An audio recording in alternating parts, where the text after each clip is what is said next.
What's up and welcome to another Mograph Mocast. I'm Dave. And I'm Matt. Joining us today is our good friend, the super talented Julia Siemón. Hi.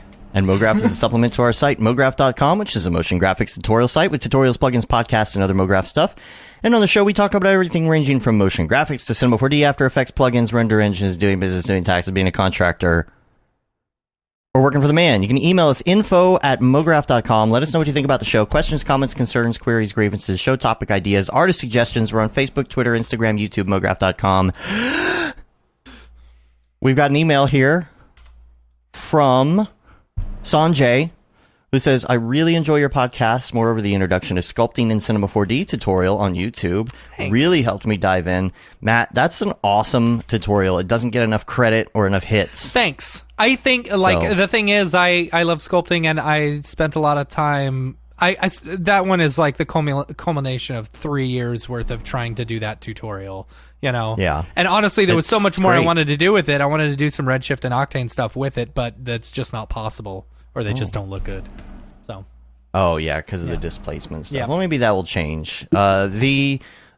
I mean, people comment on it all the time. They're like, this is so great. I love this, love this. It just never got the traction I figured it should. And maybe it will eventually. Yeah. Gotta check that out, learn how to sculpt. And, let's see, wondering if you have a Patreon. We do not have a Patreon. No, we don't. I wrote back. We don't do that. But we do sell classes. We got classes, yeah. You can check those classes out. We have the Houdini course, which the new 18.5 Stop Being Afraid of Houdini course is out. And so that really supports us, and it supports everything that we're working on. We've got some community features that we're working on for later on in the year, and it's funding all of that. It's been in development for years. 2 years we've been trying to get this off the ground, so we're hoping that we'll get that out pretty soon. And so that's how you can support us if you maybe want to get into something and you find a class that really fits something that you want to check out. Other than that, you know what? Just sit back and enjoy. And the question here, though, was, and perhaps we have an answer on the show. He says, I've been using Cinema 4D for sculpting, and I seem to be doing fine.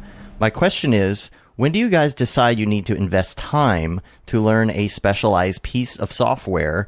In my case, ZBrush. Yeah, I think that's a really good question. I think, it's an awesome question, you know, and I found myself struggling with this a couple of times, you know, specifically with like particles or explosions or like fire and stuff like that. And it's like, I know X particles pretty well, you know, and for when it comes to like glowing and moving particles, I don't think there's anything better than X particles. You know, I think it's really user friendly, super fast, easy to know, you know, and working with the different render engines and stuff. But it's like, but then I've got like smoke and fire and stuff, and TFD's pretty good at that, but like, or water especially, you know, if I want to do liquids, you know, kind of using X particles isn't the best, you know. Water's a toughie. Water is a toughie, man. You know, and I, you know, for me, it's like, I've been working on a project lately that requires a lot of X particles, whether it be, you know, regular particles or whether it's fire or smoke or liquid sims. And it's like, at a certain point, I'm like, I feel like this would be a whole lot easier in Houdini because Houdini is specifically made for it, you know. I think it's once you start finding like the downfalls in, you know, the specific software and you're looking to get more in depth with it is when you need to move over to a very specific software. Right. It's not like I'm saying like water can't be done in X particles not or at something. all. It can be done. The thing is, there's certain things that it's better at, right? Yeah. And so it's like, okay, well, if you want to do some water, are you going to try and do it in X particles? Are you going to try and go to something made specifically for water? Or are you going to go to something like Houdini that's super complicated in order to achieve a result? Right. And so at what point do you decide? So Julia, what pieces of software have you branched into besides Cinema 4D? ZBrush, actually. Oh, yeah? So okay, there you go. Yeah, That's perfect. Then you're the perfect person to ask, you know? Absolutely. Actually, for this project that I'm working on right now, which is the Ode to Fungi, I started because mushrooms are really hard to model, like insanely hard, because they got all these like intricate crevices and everything else. I started learning ZBrush just because I was it just seemed like it was the right software to create those kind of visuals. And, just spending a day, there's so much material out there, and there's so many amazing kind of series for ZBrush.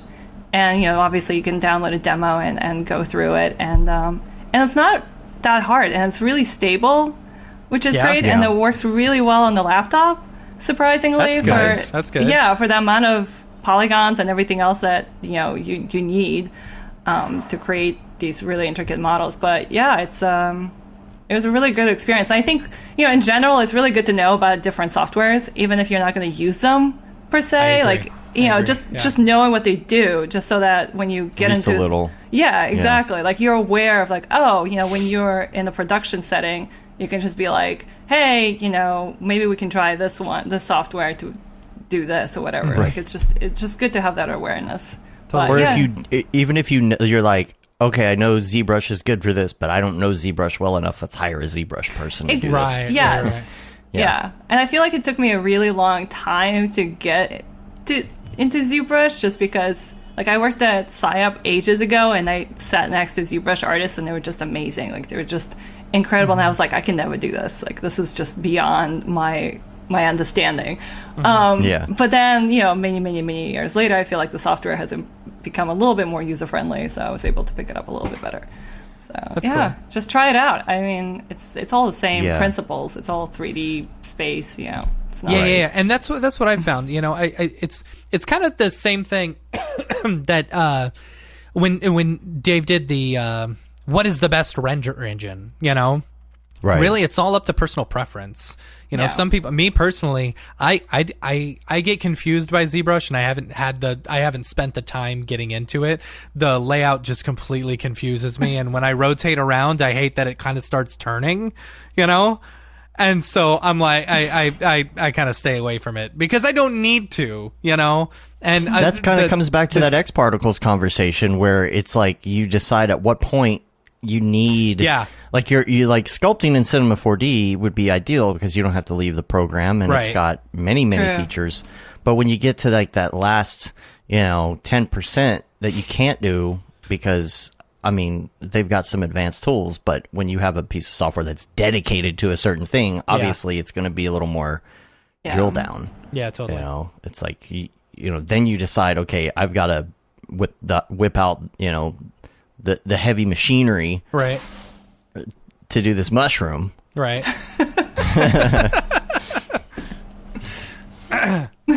Yeah, totally agree. So, yeah. What other programs have you dug into besides that? I worked, again, a while back. I think when we first met, I was heavy into the whole Oculus Medium, tilt brush, and everything else. So I did a lot of, cool. That was what, like 4 years ago now? Yeah, it's been a while. You were into it early, I think. Yeah, it was 2017. I was like all gung ho. I was like, I'm going to make a virtual reality game, and I'm going to learn Unity, and it's going to be this amazing thing. And I presented on that, and that never went anywhere. But I was like, I feel like that's like 90% of the personal projects that I want to do. Right. It didn't go anywhere. But you still went through it, and you still learned from it, and you still. That's another point. You explored that possibility, right? And that's why having trial versions of software for something like ZBrush is great. You can try it out, be like, like, I'm not saying like if you're not instantly good at something, you should give up. That's the Homer Simpson philosophy. But I do think that there's something to jumping into a program and feeling it right away, because I feel like that's always a good sign. For example, gosh, what year was it? 2016, or whenever I opened up Octane for the first time as a trial. Yeah. Instantly I was like, oh, buying this right now. Yeah. Like it's that kind of feeling. If you have that kind of feeling when you're on like a new piece of software, I think that's a good sign. But exploring things, trying things out, even if you do go even further down the path, like the VR stuff, like just dig in there, see if you like it. You never know. Yeah. Yeah, totally. I mean, I'm sure there's stuff that you learned, right, from doing those VR explorations or game explorations or whatever that you could dig in, that like something that's helpful later down the line, right? Like in what you do. I don't know, like even exporting files, you got to export files to Unity, right? So like now you have an understanding of how the game engine works. And let's say you go to a client job and you're in Cinema, they're like, oh, we got to design these files and they got to go into our game. You're like, okay, you don't necessarily have to like design a game, but at least you know how the sausage is made, so to speak. Yeah. So like you can understand the back end of that, you know. Yeah, and I think it helps if you're somewhat like running the production or whatever, like you kind of know a little bit about it, so you're not just people are telling you like, well, we can't do that. Like you can actually be like, well, actually, yes, you can, because like I know you can. Don't because like I'm not a pro. Yeah. That's one of my favorite things is working with like a creative director or an art director or something who actually knows the software, or at least enough to be able to, talk the lingo and stuff. We've been on this really big project right now, and it's interesting. Like he'll be like, "Hey, let's do this. All you have to do is like throw it in this effector with this and blah blah blah, and you're done." And I'm like, "Oh yeah, that's easy. Okay, I can do that." Yeah. Or work on the keyframe easing with this, or what you can do is separate the geometry, blah, blah, blah. Right. If you're working with somebody that's never had any of that experice, they're just like, make the logo bigger. Feel right. It doesn't pop. Oh, yes. Yes. We're working with good people. Yeah. Yeah. There's a lot where you basically have to educate the client, and half of your job is like explaining what you do and why things take a long time. It's like, yes, just move this over here. Yeah, but there's render time and there's lighting and there's all these other considerations. It's not just snap your fingers and go. It's the whole. Yeah, just change that real quick. Yeah. You can just slide it and move it over there, just a little, No, just a scotch. Yeah, just like 3 pixels, right? Yeah. I worked at a place like that once where somebody would come in and say, "Oh, just move this little thing to the left real quick," and it's like you realize I have to re-render that for 16 hours in order to move that to the left. Right? Is that really important? Is it that important to you that you can wait another day for this because the fire hydrant needs to move to the left 1 inch? Are you sure? I know which project. And then you're the next day, about. You know what else you could do? What if you move that as well? Like 16 hours later, let's move this too. Okay, that's fine.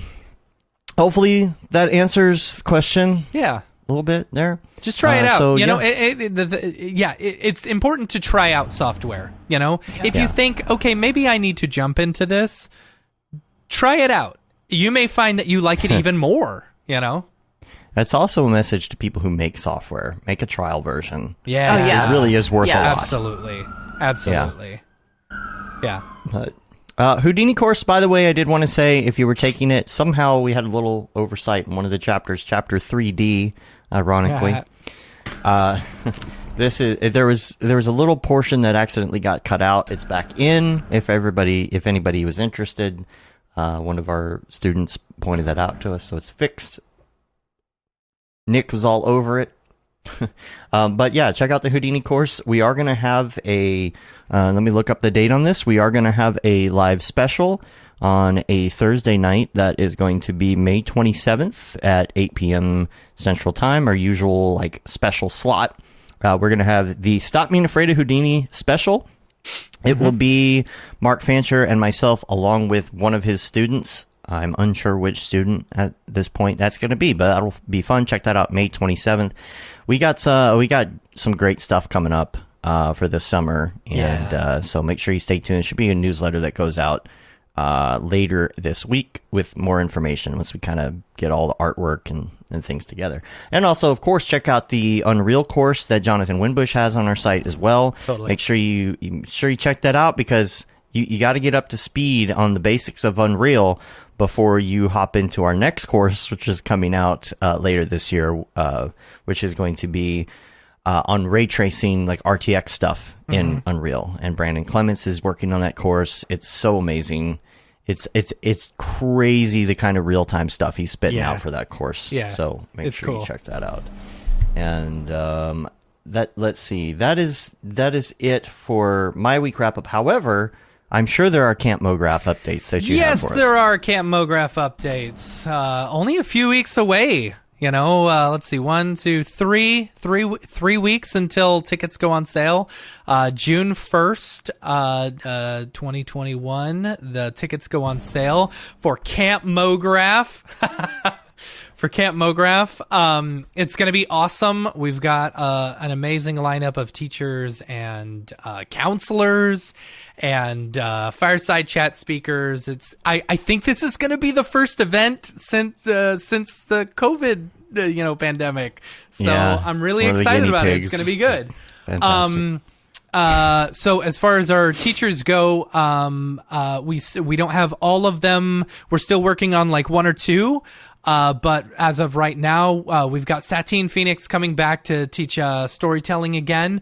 We've got Wes Slover, who's going to teach a sound design course, which is going to be awesome. Really excited about that. He was an attendee last year. Yes. Last time. Yeah, I think he's bringing the entire team to help out with it. So that one's going to be a fun one. We also have Mr. Fried Pixels himself, James Ramirez, teaching a class. Woo. That one's going to be really fun. Nice. I think we also have Matt Encina, who is going to be teaching a class as well, which is going to be great. Yeah. And we have Naki Din. I think that's how you pronounce her name. But she's going to be teaching a course as well. Was she just added? She was just added, yes. Okay. Yes. See, I'm not involved talented, in this like really, I'm really excited about her. She's currently a New York-based motion designer. She's mega super talented. So and then we've got TJ Kearney, Beeple, and Hazel Baird as our fireside chat speakers. We got an amazing lineup of people, and it's going to be so much fun, and this camp is awesome, and Don't tell the crypto bros. Don't tell the crypto bros. Don't tell them that people's going to be here. This is Mograph only. Yes, please. Yeah. Just don't even mention that people's going to be there. Yeah, I know, right? Like, we want real artists. We don't want a bunch of schmoozers. Yeah.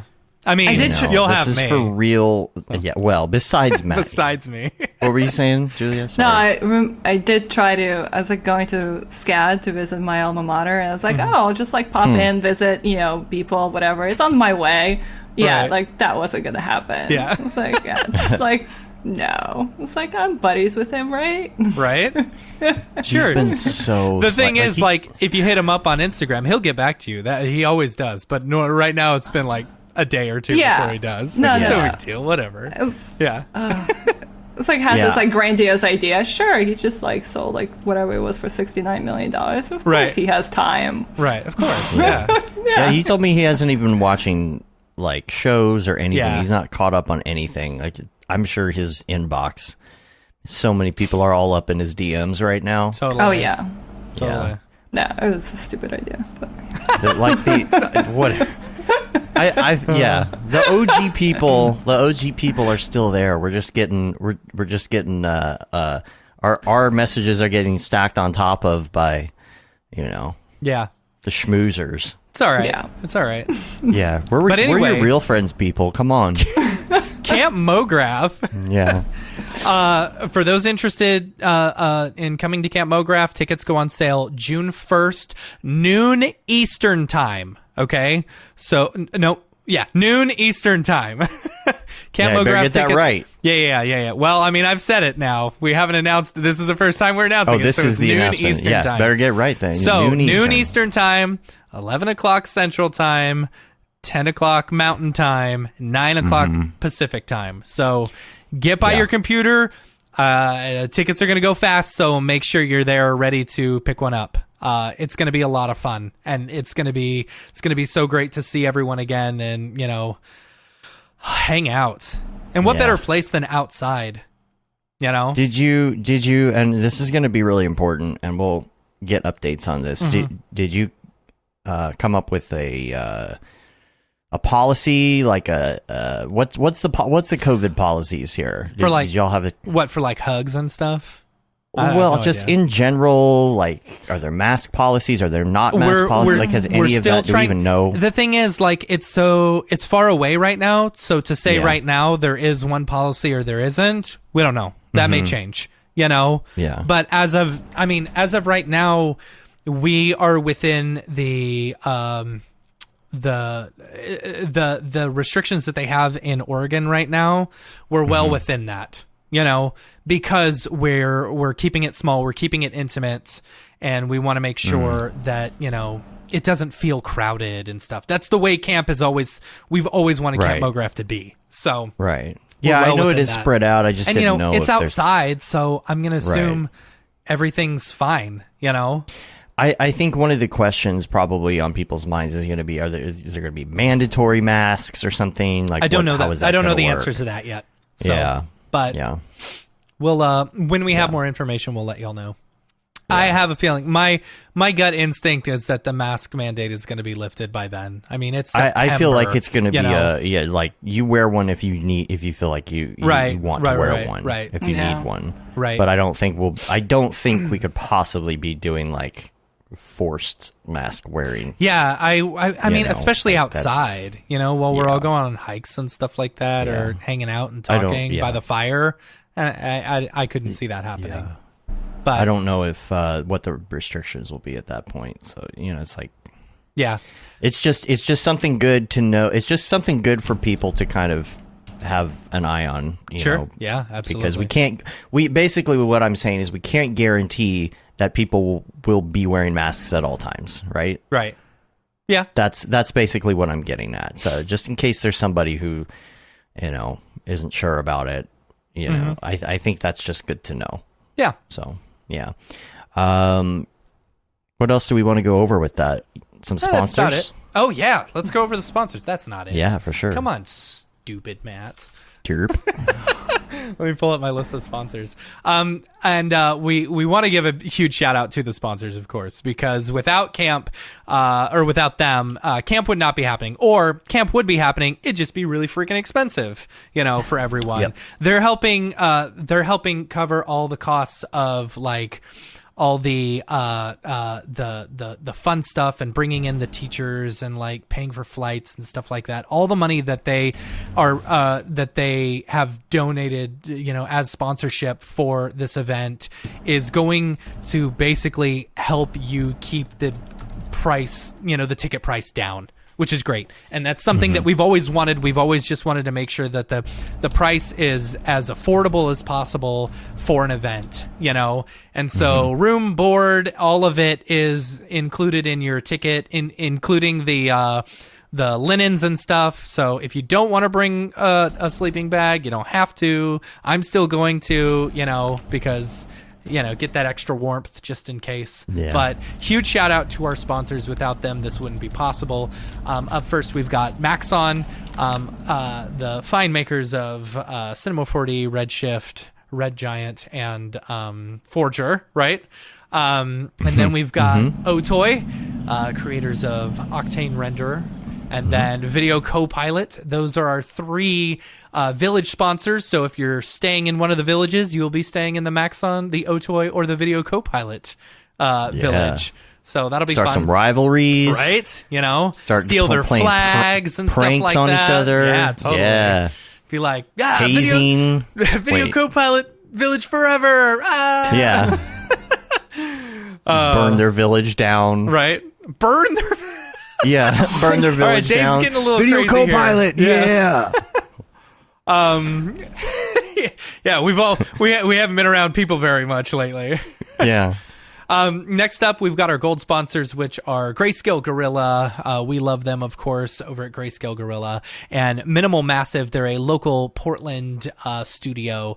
Super excited to have them on board. And then our gold sponsors are AE Scripts and School of Motion. So big shout out to them. We're appreciative of all the sponsors. If you end up getting a ticket, give them a shout out on Twitter or whatever and say, thank you for helping keep my ticket so cheap. For more information about Camp Mograph, visit campmograph.com and take out your phone right now. Mark down June 1st as a reminder, like an hour before they go on sale, and say, hey, remind me to do this because you'll need to be there. All right. Yeah. First event after the pandemic. So it's going to be great.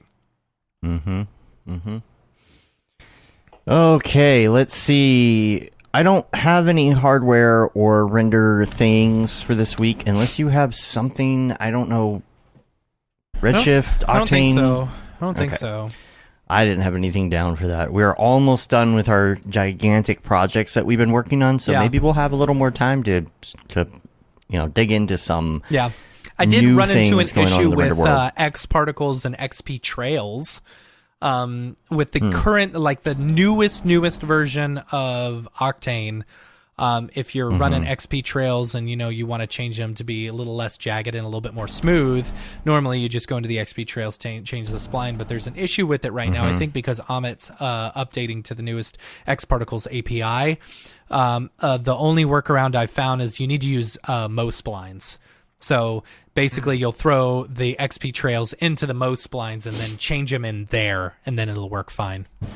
Okay. So, yep. So, I guess there is the motion blur thing. Did we talk about that last week? That's kind of a deal too in Octane right now. Yeah, just right to now update people. If you're sending stuff to render, or sometimes when you're rendering them out, there's a motion blur issue, and I don't know what it is. But on render, if you're sending stuff well, to yeah, render. so you've got to export it out to Orbix. I've had this issue, and I think they're working on fixing it. At least I hope they're working on fixing it.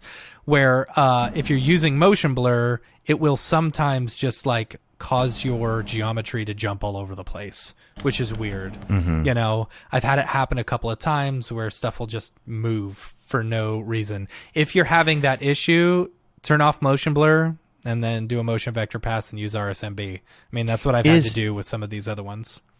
I feel like, and this might not be true at all, but I feel like it's kind of like backing up the geometry and moving it forward somehow behind the scenes to I don't know. create those. Maybe it's motion caching it or blurs. something. I don't know. But when you export out to Orbix, it's going as a Lembic file, And what's weird is like, so if you export it out without motion blur and then bring it into standalone, you can't put motion blur back in there. You know what I'm saying? So it's like it's baking the motion blur in there, and that's where it's causing the issue. I'm guessing. I don't know. But they're working on it. Just something to be aware of if you're trying to use render right now. That there might be, if you're not using motion blur, it works great. I had a scene, and actually some motion blur works fine. I had a scene that had motion blur, and it came out great. I really love being able to send it out and watch the frames come in like 30 minutes instead of sitting in front of my computer for 5 hours, even with a ton of cards. Yeah. And that's the part I love, the drag and drop stuff, all of that. But, you know, I know they're working some things out with it still. So plus, I mean, it could also be our issues because, we're using a newer version. We're not on 2019.1.4 or whatever. That's the one that's recommended. Yeah. We're trying to throw stuff at it that it's not asking for, It's hard to keep up because you end up working on a project and you're kind of stuck at that version number. Yeah. And even if you... what sucks is, like right now... Dave and I were having, like, I was on the newest version of Cinema and the newest version of Octane, and Dave was on the previous version of Cinema of R23 and, like, the previous version of Octane, which isn't even available anymore. You can't even download it because it wasn't a stable version, and we were getting color differences. You don't get a thing. You don't get a thing on Cinema saying that it needs to update. So I didn't even know that my R23 wasn't up to date. Yeah, see, that's annoying. So when so we kept having these color differences in Octane, and even when you downgraded back to my version, we still had color differences. No. So when I downgraded to your Octane version, but then I downgraded to the Cinema, I did both Cinema and Octane, and we started getting the same color versions. And it's like, oh boy, we're on two completely obsolete versions of plugins and software. So, I mean, we're talking like 0.01 differences in these updates. So it's like, okay, going into a project is like we got to stay completely on the same exact point value software. And just here's to make sure we don't. Going back, if I could go back and do it again, if I could go back and do it again, what I would recommend for people who, if you've got a big project coming and you're looking at using a render farm, look at the render farm, what versions they have, and only work in those First. versions, you know? Yeah. Because, you know, while it's great to be completely updated for a project, you know, your render farm or whatever won't necessarily support that, you know? And all the render farms, you know, traditionally are a little bit behind. Mm-hmm. Yeah. Because there's things that have to be worked out. So it's really important to look at that and look at, like, you know, what version of standalone, like how far the standalone. I mean, there's all these different things, but yeah, it's like you got to work backwards and say, well, where am I going to end up? Everything moves so fast too. It's really hard to. It's like, okay, well, we're on the latest version. We should be fine for this month-long project, and by the end of the month, you know, there's 2 more versions. Updated There's like just 2 a lot versions. of maintenance that is involved. You think like, oh, I'm just gonna jump in and start creating. Yeah. But you don't think about like all like the little maintenance updates and whatever, like the little things to just check and make sure everything works. And then you find out at the end, like, you know, later on, it's like, oh, shoot. We're like 2 weeks away from being done with this like 6 month long or 3 or 4 month long project. And it's like, okay, well, you know, we're stuck. Yeah, you'll it's just find so out annoying that to have to pay attention to those things because you're just like, I just want to create. I just want to just let me be an artist. Just let me be an artist, right? But Stop it making never me fails. update shit. Right. Oh, sorry. And they'll add they'll add like a feature that you could have really used on the project, but you're like, I can't update to it because I don't want to risk it. That's true. There is that. Yeah. Or there's the other thing. Bake like, everything. Yeah, bake it all. Yeah, it's just like the new version of Cinema. I don't have it installed yet because I'm waiting for this project. There's all these fun new things that I want to play with. Yeah, I know. I can't play with yet. And it's funny, like, so I had to create like basically a big gigantic. I had to.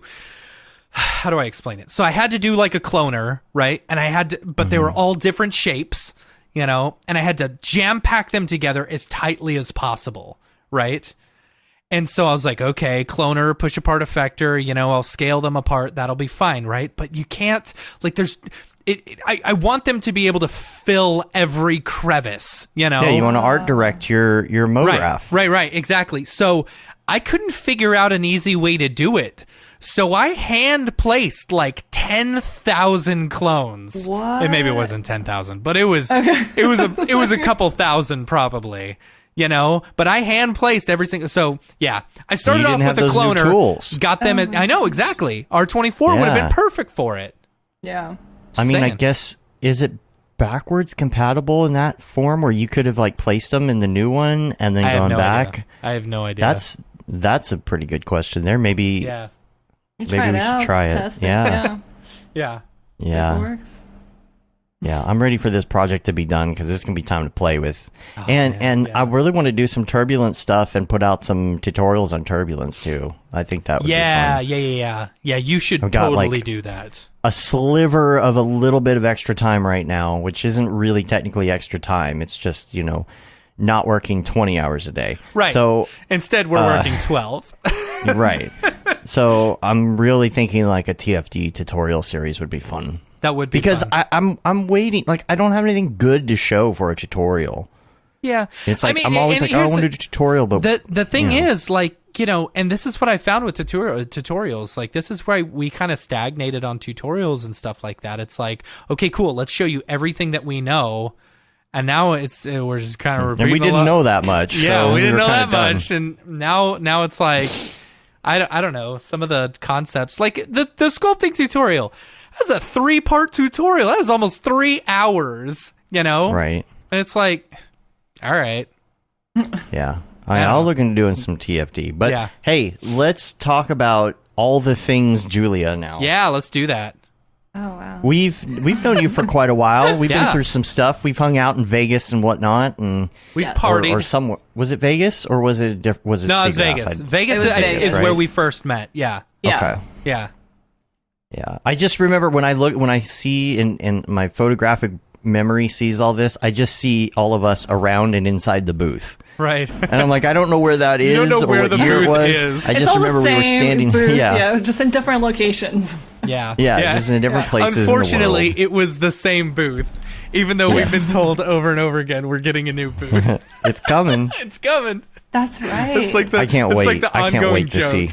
Oh Yeah. yeah, we're getting a new booth next one. Okay. Was it for Yeah. SIGGRAPH, like the one that was going to be in DC? Was that going to be a new one? So NAB was going to be a new one. NAB was supposed to be a new one, and then Yeah. it just wasn't. Oh And my then, gosh, I can't wait yeah. to see the new booth. Yeah, It's the going to new be. The new booth is gonna be great, man. Once Yeah. we finally get the new booth. Just it's Booth, just, booth. It's going Right. to be amazing. Right. I think they should take the old booth and take grind it up and put bits and What? pieces of it in the new one, so we can say like the old booth is here with us in spirit. Right. You And then can you auction give it it. time. Auction the Yeah. booth. I Just- would Yeah. like some, like tear those it up, arches. tear it up and create like the Maxon logo, right? Like laser cut it out or whatever on Oh, pieces yeah, of but- it, then just hand them Yeah. out as like, souvenirs. rest in peace the booth. Yeah. Yeah. Attach a QR code to it, make it an NFT. There you go. Got yourself a stew. Yeah. That's a good plan. I think it would be great. Like, you could give it out to presenters, like little 1-inch Right. pieces of the old booth as like a memento, Yeah, right? that To would be all the funny. presenters. Here's your 1-inch by 1-inch piece of the booth. To remember all the awesome memories of our shenanigans. Right. Yeah. So let's talk about now that we rat-holed that whole thing. Let's talk about your start. The reason I was bringing that up is because I think even in just the time that we've known each other, you've been through quite a few different things. I mean, even talking about exploring video games and doing all of that. You've been working for a lot of different cool people and teaching and farming. Farming. So Foraging so, for mushrooms. so let's start from the beginning. Where did you first get interested in doing anything artistic in this? Yeah. I mean, even from the beginning, as a child, were you into art? Yes. So at 3 years old, this is a story my mom loves to tell. She said that I drew a pram with one stroke. So what? a pram, like a baby carriage, Oh, okay. a pram, Okay. right? That's what it's called. I've never I heard don't it been know. called that. I have no idea. I think it's. Now I have to Google it. I could can be Google right. it. Oh, pram. You're probably right. I've probably just never. Or heard maybe of it. not. Yeah, like a baby stroller. Pram. Yeah, a I've pram. just never. No, you are absolutely Okay. right. I've never heard that word before. I'm just very uneducated. Wow. Well, it does say it's a British word. Oh, okay, okay. A four-wheeled carriage for a baby pushed by a But person it- on foot. Yeah. Is it not Yeah. called a baby coach? No, but it's a very specific. It looks very specific. It's not just Right. like those like modern ones that you have now. It's Right. like- Okay, yeah. It's one Right. of those fancy ones that like bounce The up Mary and down or Poppins something. Yeah. type. The Mary Poppins. ones. Yeah, exactly. Yeah. So at 3 years old, I drew that with like one stroke, and from then on, she decided I was going to be an artist. So that was she kind of just guided me towards that, being an artist, and I went to an art school, but it was all like fine art. So there was a lot of like painting, and I guess my specialty was portraiture. So I did that for a long time, but then once I got to college, it was more just, well, how do I make money with all of this? Because obviously I'm not going to make money as a, Right. portraiture person, artist. Right. So I went to advertising art, and I did my, I guess, undergrad was in advertising art, which was kind of lame because it was I went to this school that didn't have an art program really. They kind of stuck the art kids in the horse carriage, like a house that used to, a building. You mean a horse coach? You mean a like a where pram? they Pram. yeah, like A horse it was pram. it was a building, like a small little building that was meant to store horse carriages. And they Okay. stuck the art kids, and it was all the way on the other side. Like you had to like hike out of campus to get to Man. this building. And Nobody that's, ever cares about the Right. the extracurricular activities. Right. it was a throw good 'em in the walk, back. I guess. Just Yeah. send the art kids out to the stables. Pretty much, yes, Right. that's exactly what it Right. was. Actually, Nerds need more exercise. Make them walk back there. Oh man, it was yeah. They didn't have any computers. It was just it's like we funny. gotta talk about typography, but we're gonna draw it. Oh boy. Yeah. It was one of those. Okay. And then after that experience, I went to graduate school at SCAD, so that just kind of like completely changed everything for me. So that's when I started doing my MFAs in computer art with focus on 3D really. And I learned Maya there, and I did a lot of character animation, 3D character animation there. What made you really want fun. to jump into like 3D versus, the other path or whatever?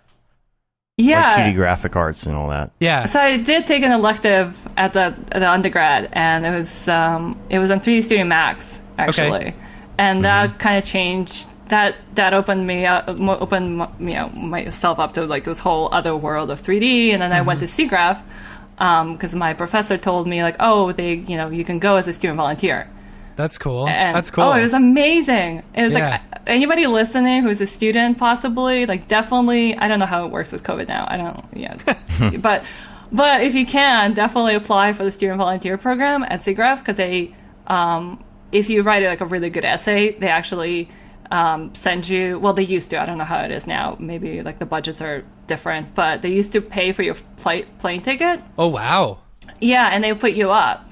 Wow. For like a whole week. You do have to work a lot. Like you do work like 40 hours a week, and but then you also meet a lot of great people, and you establish a lot of connections. Yeah. So that's how I learned about SCAD, was actually because they had a booth at SIGGRAPH. So that whole thing started my journey, and Pixar was just kind of coming out with all their big movies like Toys and everything.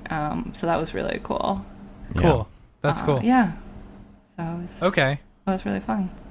Man, it's amazing. It's amazing how like one elective completely change your life.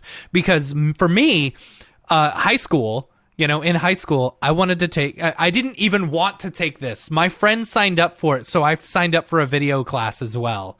And it's like the second I got in that class, I'm like, oh my gosh, I love this, and it completely changed my whole life.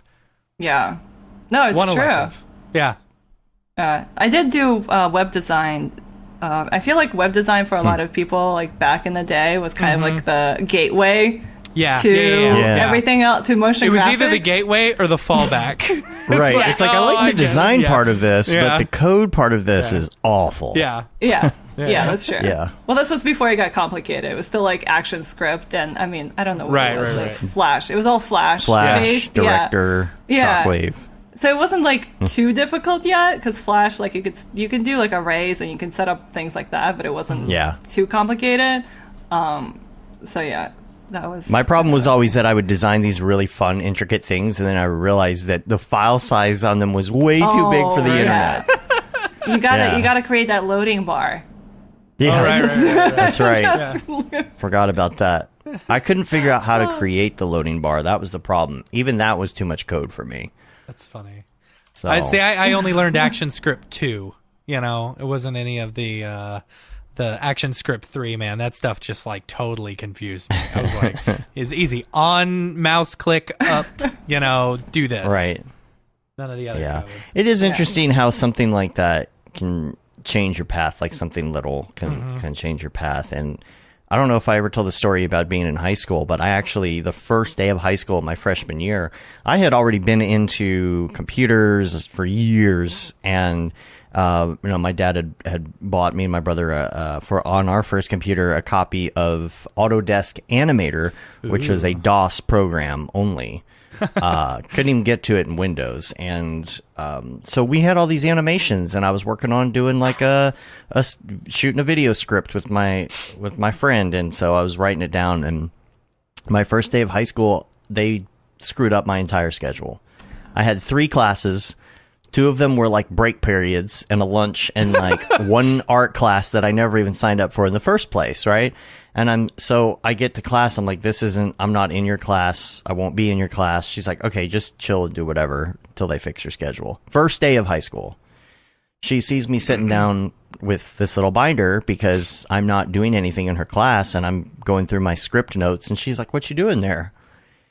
And I told her what I'm doing, and I talked about doing animations and all that kind of stuff. Wow. She's like, you should talk to the television teacher here. There's not a freshman class for doing video, but you should talk to her anyway. So I went and I showed her my animations on VHS, and she let me come into she introduced me to the computer graphics animation teacher who was doing Infinity on these, Apple II GS Max or whatever they were at the time, and Power PCs, Photoshop 3. Nice. She introduced me to the guy. He let me come in. The instructor let me come in, work after school just for fun, just to learn. And it's crazy. And you didn't get credit for that? You should have gotten credit for that. Well, the next year they opened it up for sophomores for the first time. Oh, okay. And so I met all of these friends who I'm still friends with now, went through the whole program, and yeah, it's crazy because that one teacher noticing one little thing, you just never know. So, but you were doing a lot of Maya. I remember you talking a lot, I think when we first met, about character stuff, right? In Maya, is that what you were doing? And I'm trying to remember that now. was the only time I actually did it was in graduate school. The moment I left, I never touched character animation in Maya ever again. So have you done it in Cinema 4D? I did. Yeah, I did when we first met, I did the presentation on the character animation in cinema. Okay. But it's a big blur now. Yeah, I know. It was such a long time ago.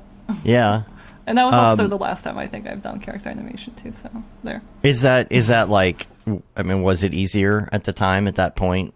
It was. I think I had a lot better understanding and a lot more of a push to really get better at it. Mm-hmm.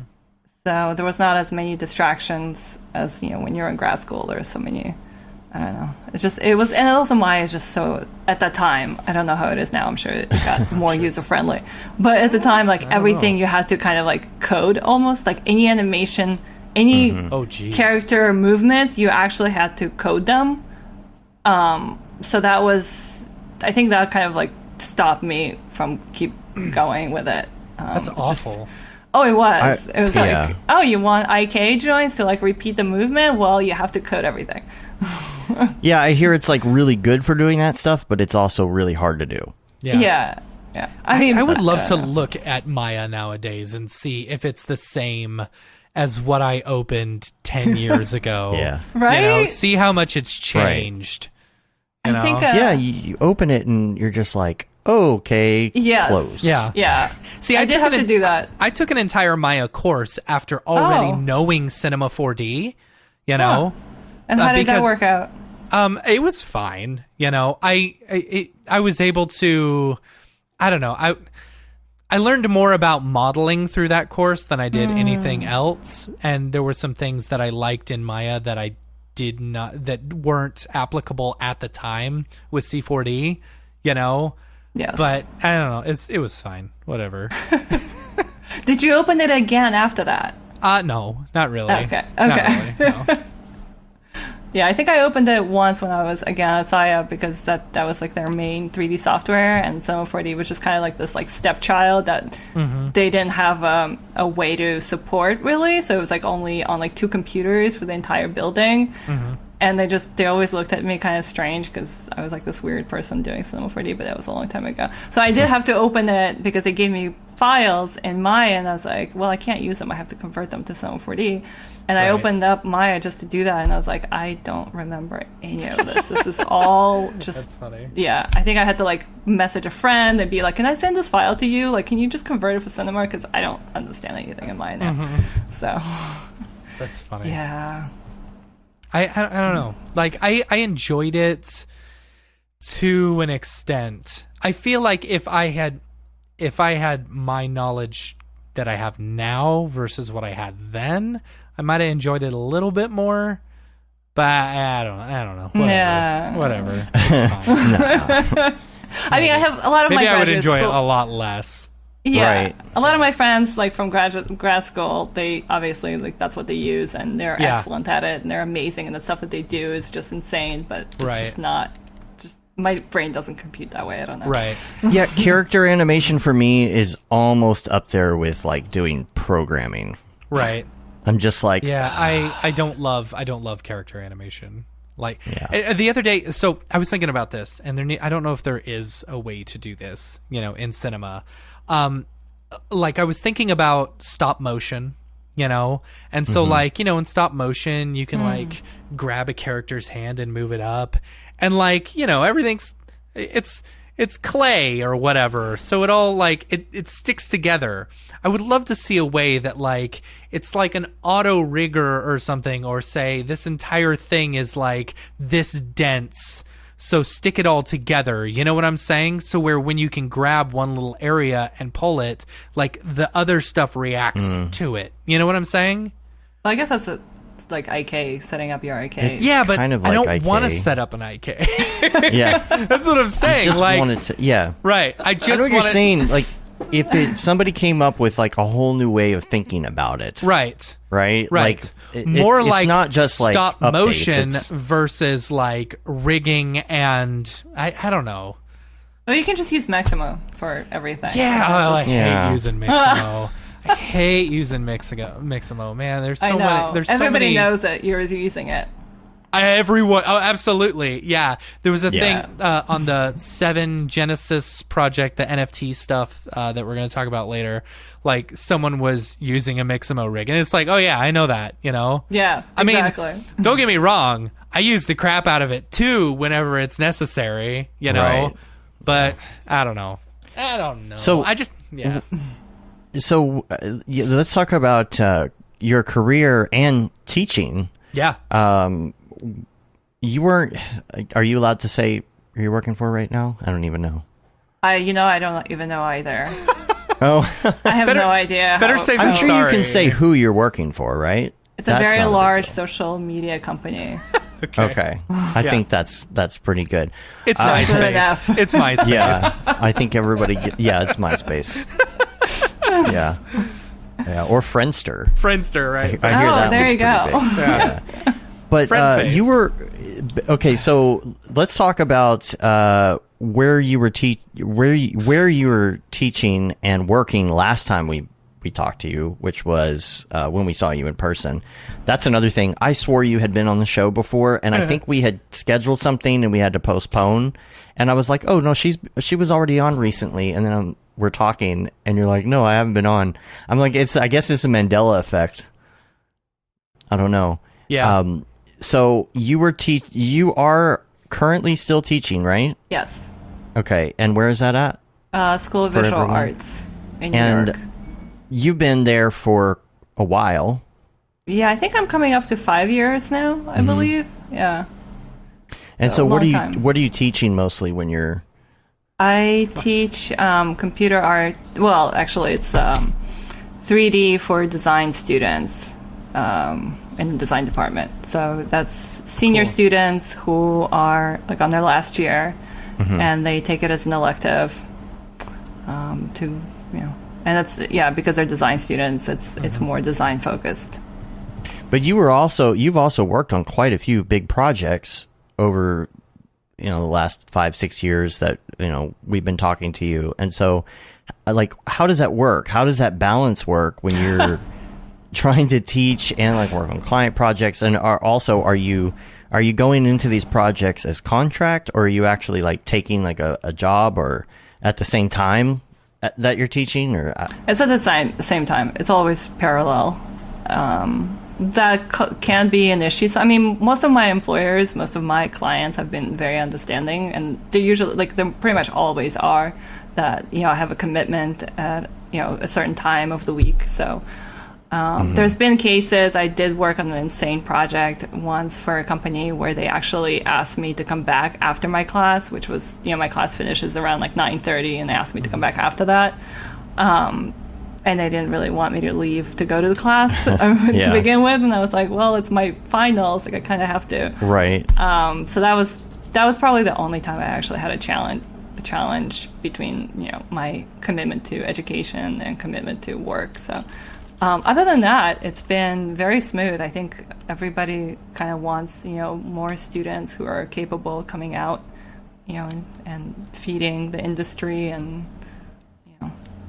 So, Well, Brodeur does the same thing. He balances, doing teaching and doing other work. And so, I mean, I guess I act like that, how can you possibly juggle that? But, we kind of juggle multiple jobs too by working 15 hours a day. So I guess that's probably the answer. Yeah. But when it comes to obviously you've got breaks in your schedule with school, which is probably helpful. You're like, okay, well, it's May right now, right? So at the end of May, do you have summer classes that you're doing? No. I'd like to have actually summers off completely. I didn't get that last year. I worked through the summer, and I'm feeling it now. So do you generally try and take more work in the summer, or do you try and bring everything down? I like to just bring everything down. I'd like to have at least a month off. That's nice. Yeah, no, that's why I love freelancing, is because I am able to do that. So, you just budget, finance yourself the time to do that, that you can just take off and have that time to yourself in the summer. And also, in Northeast, our summers are so short. Yeah. And it's just such a shame to work through these really nice days in the summer. So, yeah. Yeah. And for us, we're this is a great time to work because everything outside is melting outside the window. Let's just stay right in here, crank the AC. Yeah. So, yeah, that's interesting. Taking a break is hard to do for a lot of people. Either, number one reason is going to be, money reasons, of course. Yeah. A lot of people just can't afford to do that. But then you've also got the dilemma of when you can afford to take a month off. I feel like I could probably take a month off in July if I wanted to. Yeah. However, I'm not taking a month off in July because there's so much stuff. How do you completely turn off, or is there some kind of No. okay, there's emails here and there? Completely turn it off. I just don't want to. I don't want to deal with anything, any of the noise and everything else. I just don't. I guess that's good, especially it's so tough having. Well, when you have a farm, you gotta dig in the land and all this other stuff. That's true. You're just basically putting in 12 hours outside, just back-breaking work, and then you just can't do anything else after. It's easier. Well, that's true. I think when you've got literally bought the farm, so yeah. Can y'all hear me? Yeah. Oh, sorry. It's all right. No, just making We're sure. just ignoring you. No, I was gonna say it's also easier when you've got a job, versus being 100% freelance. Because the hard part about taking a month off when you're 100% freelance is that you got to be lining up those next jobs, Right. If you go one whole month without doing any of that and you don't have anything lined up, then that could become a 2-month or a 3-month, right. Vacation. Unintentional. Do you feel like that? Does that help your process? Will you maybe you do a month off and during that time, creative juices flow, or do you feel like it takes you a while to ramp back up? That's a good question. Or is it oh my gosh, I had all these ideas in the last month. Now I'm ready. Yeah. Is it helpful? I feel like it clears my mind. Yes, it just I don't feel so overloaded with everything because our industry is just so hyper active. There's all these new things that constantly hitting you. You're checking your Twitter feed, and there's just bombardment of stuff that you need to be on top of, and just it's just overwhelming amount. So just having that clarity I feel like it cleanses my brain, and then I'm more open to all this information flooding back in. And I can see that. Yeah, I can accept this now. It gives you a chance you to take just that month decompress. off. Yeah, absolutely. Yeah. You take that month off, you come back, and all of a sudden NFTs exploded, and it's where did this come from? Oh, or that or did NFTs something. exploded and then have already gone away. Yeah, it did happen to me. That's something similar, but it was more just I had something very tragic happen 3 years ago, and after that I just kind of I shut down and I just did what I had to do. I didn't really pay attention to anything. I just tried to kind of go along my day and just bare minimum really. And then the NFTs came up, and there was all this hype, and I just kind of started paying more attention and started coming out of this fog that I was in. And I was wow, I missed so much in those 3 years that I just kind of slowed down a lot in my productivity. Well, I was productive, but it was more psychologically. Right. Just psychologically, I didn't I know want what you're to. saying. Yeah, just like trying to recover from the trauma. I was like, oh wait, there's like all this new things, and I'm just starting to catch up on it. Yeah, like Omega says in the chat here, it's hard not to work. Like I feel that way even like on a regular day. It's like we're working so hardcore. Mm-hmm. It's that, oh, you only worked an 8-hour day today? You should feel bad about yourself. That's where my brain goes, and it's like, no, like I can't why? wait to get back to an 8-hour day. Right. Gosh, I would kill for an 8-hour day right now. Yeah. But then you watch Netflix at night for like 5 hours and feel like you wasted valuable time. Dude, I played 2 something. hours of Pokemon Snap last night. It was awesome. I don't even know what that is. Oh, it's so fun. Yeah. It's so fun. You take sounds pictures of fun. Pokemon. Just say random words. I played Pokemon Bing Bong last night, and Pokemon Snap. I don't even. You just take pictures of Pokemon. Oh wait, is that the same thing as like the old school game on Nintendo 64? Yeah, totally. They wow. they redid a new one for the Switch. And me and my wife played for like 2 hours last night, and she was terrible at it, and we were laughing so hard. It was good. It was a nice little break. It's good to have a little break.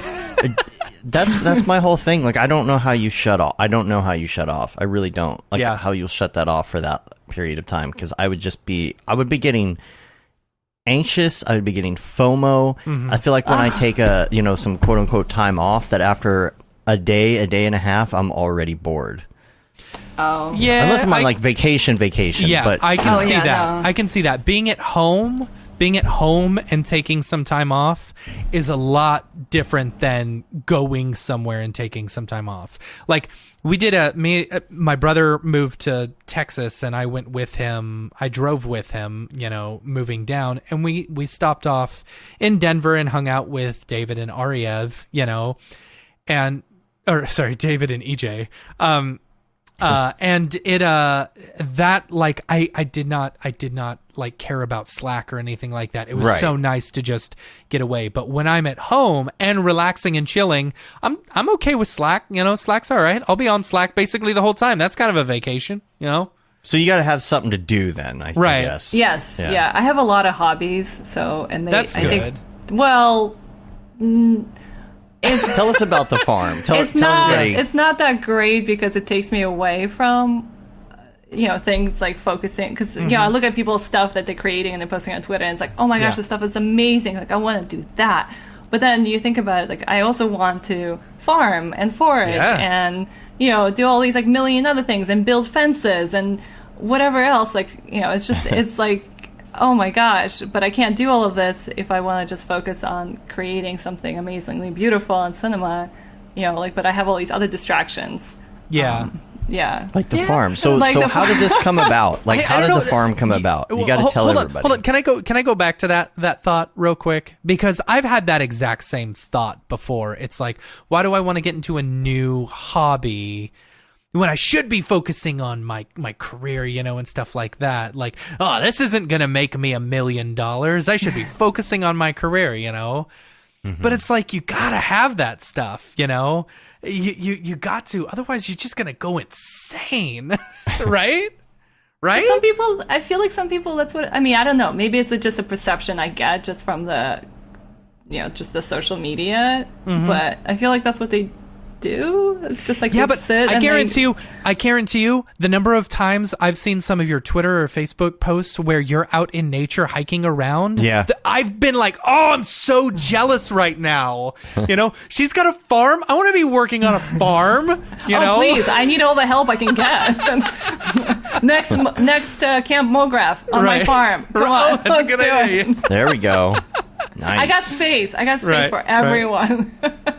How much acreage? Can we do like a whole like Woodstock thing? Oh yeah. Bring a giant stage, lots of mud. Like that. Yeah. Yeah, there's mud. I got mud. I got mud for everyone. That's funny. So how did this come about though? Because how does one go about getting interested in a farm and then buying a farm and then managing said farm? Yeah. Is it just like Farmville? It's that easy, right? Yeah, I wish. No. Well, I started small, I guess. I started just kind of clearing out a piece of land on my parents' property that was like a big jungle, and I cleared it out and I made a garden there. And I was like, I'm going to start homesteading and it's going to be great. Mm-hmm. So I did a lot of that, like gardening and trying to be self-sufficient and all, figuring out how to can things and whatnot. So that was fun. How big are we talking? Like, are we talking like an acre? Are we talking like a small garden? Like, it was what size? Well, it was like a medium size. It was like maybe a quarter of an acre, I guess. Okay. But it was a lot of beds and it was fun. That's still huge. Yeah, no, like, it was a lot of work. My lot size for my house is a quarter acre, and that's a lot. I couldn't imagine like dealing with that much. That's a lot. Yeah, it taught me a lot. It taught me not to put a garden next to a forest and a brook stream. But and there's always everything wants to kill everything. So yes. Yeah. So then from then on, when the pandemic hit, and I've been looking for a property for a while because I was like, well, I want to expand, I want to make it bigger, and I also don't want to, kind of. Like my parents love me and everything, but I don't know. Yeah, like I don't want to impose on them all the time. Right, of course. So, so it's like, all right, well, probably need to have my own piece of property. So I started looking for a long time, actually, for probably like 2.5 years or something. I've been looking, and then finally I found something right before the pandemic hit. So right before, in the middle. Not in the middle. Like when pandemic hit and we had a lockdown in the city. Okay. That's when I found a place.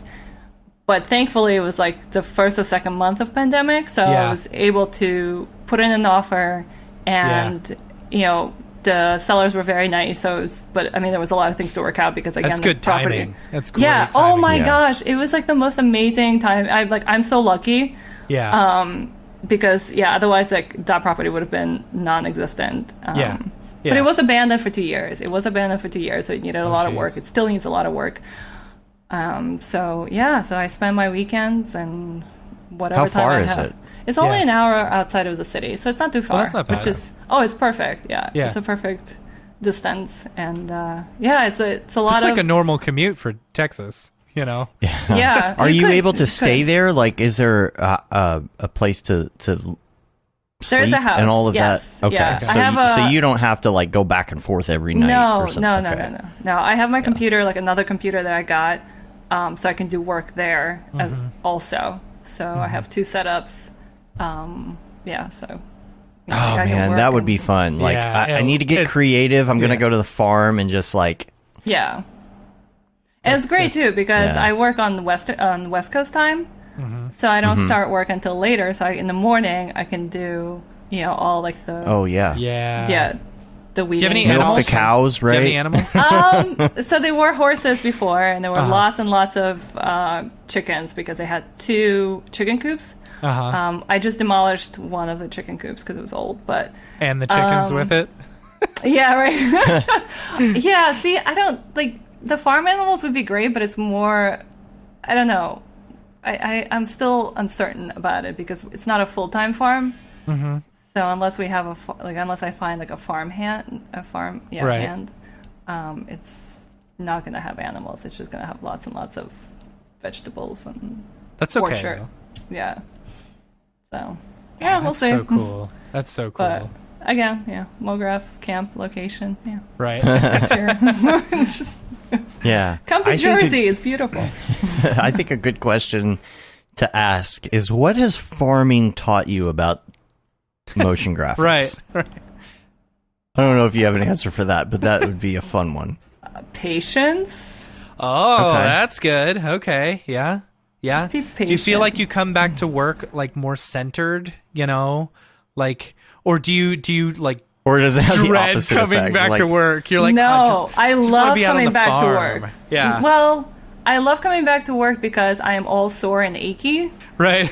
and I don't want to just deal with any of the mud and Yeah. carrying things and whatever else that needs to be done. So it's a good kind of like balance, yin and yang, I guess you would say. Right. Yeah. Totally. I go to break funny. my body on the farm, and I come back, To heal your right, to body. heal. Exactly. That's funny. With motion graphics. Yeah, with motion graphics.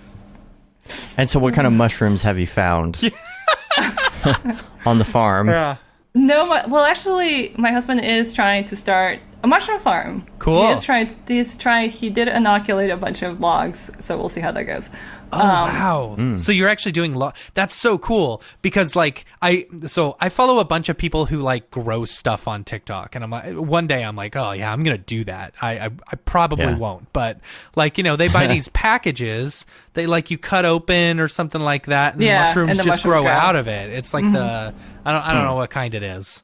But it's the Are these mushrooms cool. that people potentially use for recreational activities, or is this just in general? I'm just curious. Actually, I've only done that, I think, twice, and both times I had a really terrible experience. So I don't. I think I just like do that the wrong way. So I think I'd have a terrible experience as well. I don't. Yeah, no, it did. I was like, why can't I stop this? Why is this happening to me? Like, I just want to control everything, and this, That's so funny. that's not really for me, but no, they're more like they're medicinal and they're for food, and there's I can talk about fungi for hours and hours. It could be like a separate podcast. How did you? Yeah, the fungi podcast. Yeah. What even got you into that in the first place? Yeah. How do you get into that? How does one become fungi curious? When I was little, it always comes from childhood, right? Like, my parents took me foraging and for mushrooms, and that was the thing that we did, and that's cool. So they had some background on it as well, and this is just from being around it, I guess. Yeah, I don't know. I've always had a fascination with mushrooms. There's so many of them, and they're all so different. And they just, if you think about it, I think it's the largest organism on the planet is a fungi, like this one massive fungi. It's on the ground, but it's, and it breaks down, like it pretty much does the heavy lifting for the earth. Like it breaks down this nutrients, and it puts nutrients in the soil, and it actually feeds the trees, and it has these like symbiotic relationships with nature. Or like trees and things. So without that, you wouldn't really have this ecology that we have right now. So they're just so fascinating, and they just come in so many different colors. I don't know, and shapes and sizes. It's just Camp Mograph. You're gonna have to just take everybody out. It has to be Oregon unsanctioned. has some good ones. Has some really good ones. Yeah, there's probably a lot of boletes which are tasty and delicious. So. We'll see if we can. It'll be an unsanctioned course. Unsanctioned. We'll pick some up and then see if we can cook them in the kitchen. Yeah, that'd be fun. A mushroom Should sign a waiver. Yeah. No, there's got to be a disclaimer. There's always a disclaimer. People should not. Okay. Anybody who's listening and getting interested, do not pick random mushrooms. Like, this is something you have to study for a very, very long time. Right. So, yeah. That's funny. But, yeah, don't just go like, "Ooh, mushroom, yum." No. Don't right. do that. Every mushroom is actually edible, but some of them are only edible once. Yeah. Yeah. That reminds me of the, people say things are natural. Mm-hmm. Natural flavors. What is it? It's like, oh, let me look at this. Natural flavors. So you know what? Uranium is natural. Yeah. Anyway, that's true. I want to get in some Mograph recommends here, and but I've got some links. Oh, before we do that too, tell us about the SVA BFA Design and Advertising Industry Review. Yes. Oh, yes. So that is happening next Thursday, so May 20th. My students are having their industry review, which is kind of like their final graduation projects are being previewed for the industry people. That's awesome. Yeah, it's I don't have a link for it, but on Instagram, if you look up SVA, they'll have it. And usually it's really fun. It's at the theater, SVA, usually, like before pandemic, it's at SVA theater, it's a big party, there's wine, there's hors d'oeuvres, and, everybody gets together. I get to see a lot of people I haven't seen in a while, my peers and other, shops and companies, and we get to see some really awesome students' work. But unfortunately, this year it has to be virtual, but still really good. My students this year were awesome, just incredible work that they've done. I think it's probably because they didn't have as many different, just distractions. Because they were, at their parents' house, and really all they can do is just, render stuff. So, that's how they get away. Go to school. Yeah. So their work is really good because they don't have like New York City distracting them. Right. Yeah. That's funny. So check it out.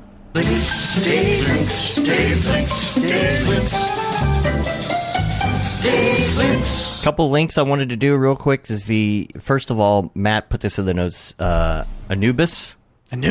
Oh, Anubis. I love He's Anubis. been raving about this. So Anubis is a new plugin by who does the makers of Anubis.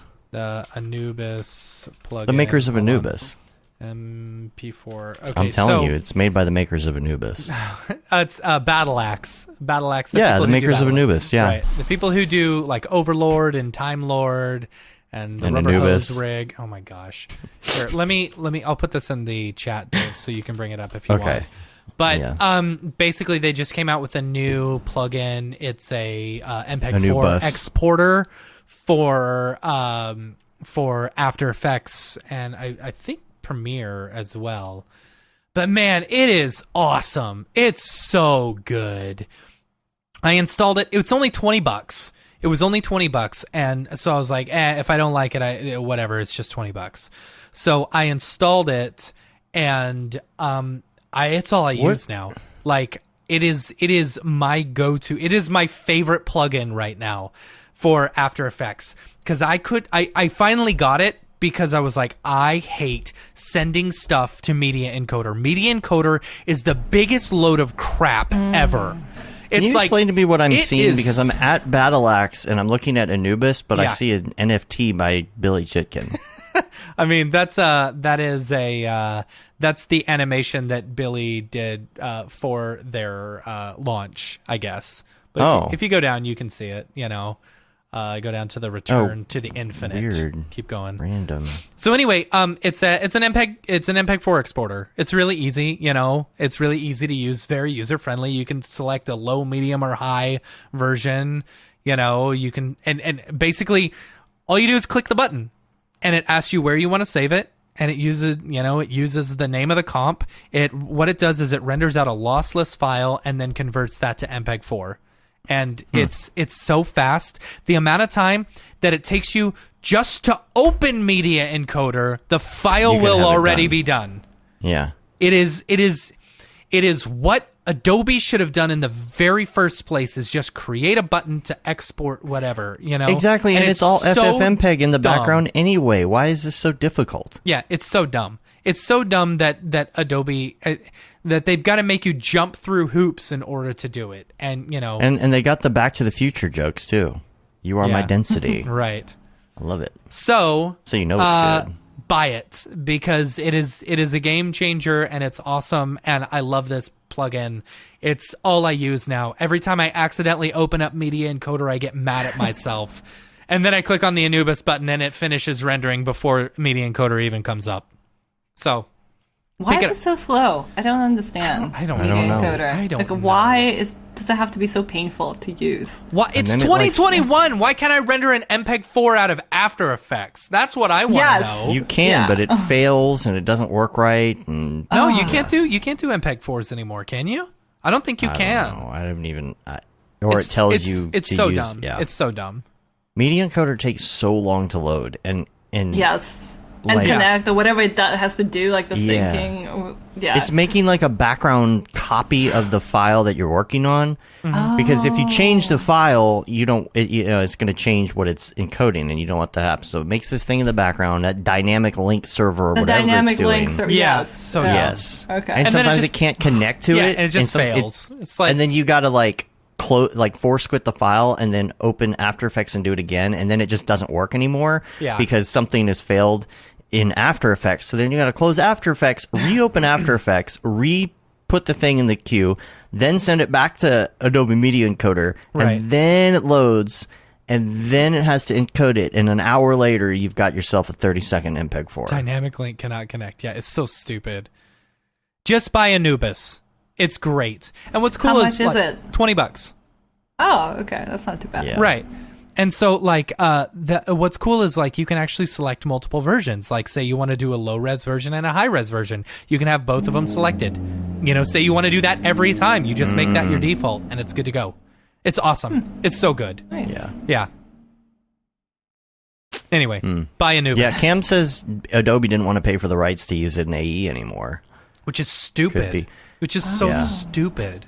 Yeah. We got like half the I pay half you the- how much a year, the and I Halo can't. crew, And I, you know, never And mind. that software hasn't changed much. It has too. not. What am no. I paying for? Right. I don't know. Right. You're just paying for the ability to use the program. You're paying for the Yeah. ability to not be able to render more than 2 frames. No, you need a playback. You need at least 2 frames. For I You feel need so at much least 2 better. frames to play back. yeah. When I go to cinema, I'm like, oh my gosh, this is my happy place. Right. After Effects, Yeah. I'm like, I just Right. Which is EJ a will shame never get because away I from his loved After quote. Effects. I was a huge fan of After Effects, but now, man, it's just like it's so hard to just the simple the ease of life stuff. Just, you know, quality of life stuff. Like being able to just a one-click button to export to MPEG-4. Come on. This is so stupid. All right, anyway. We got half the Halo crew in here. Got Yeah, we do. Cam, saw Revs in here, John Yeah. Jags Knee. And by the way, one of the links I got here, you like that segment? That segue. John Jags Knee has a new tutorial out right now.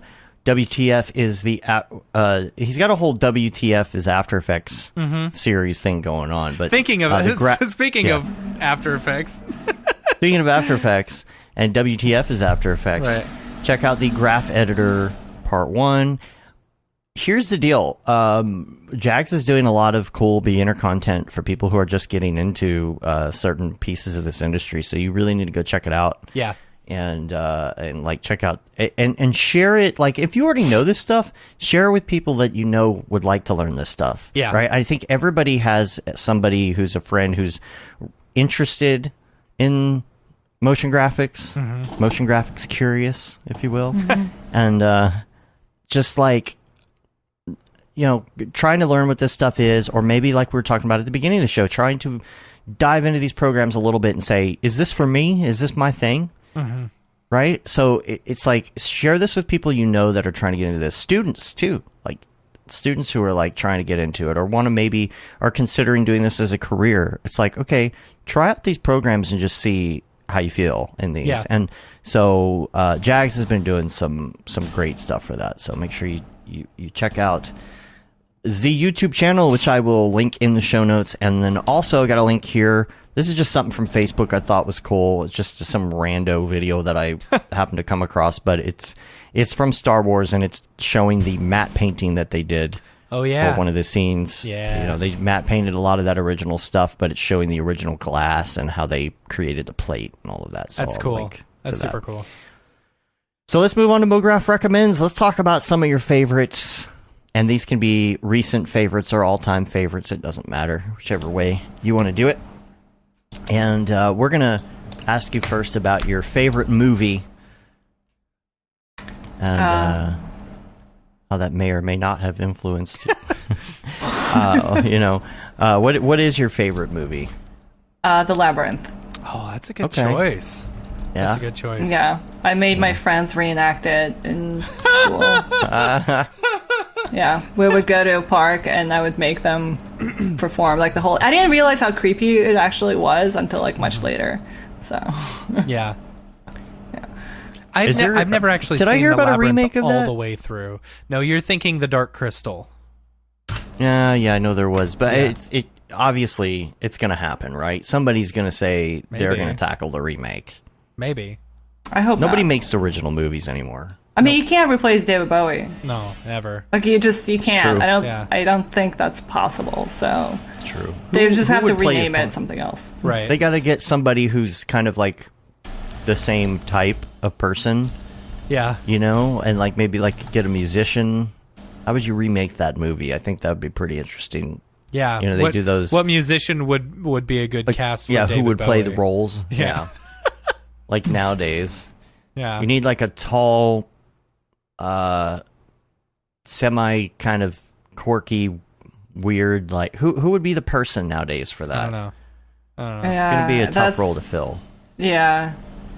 They would have remade it if it wasn't so tough. Yeah, right? Yeah. Right? Yeah. Yeah, but think what they could do with like the graphics and stuff.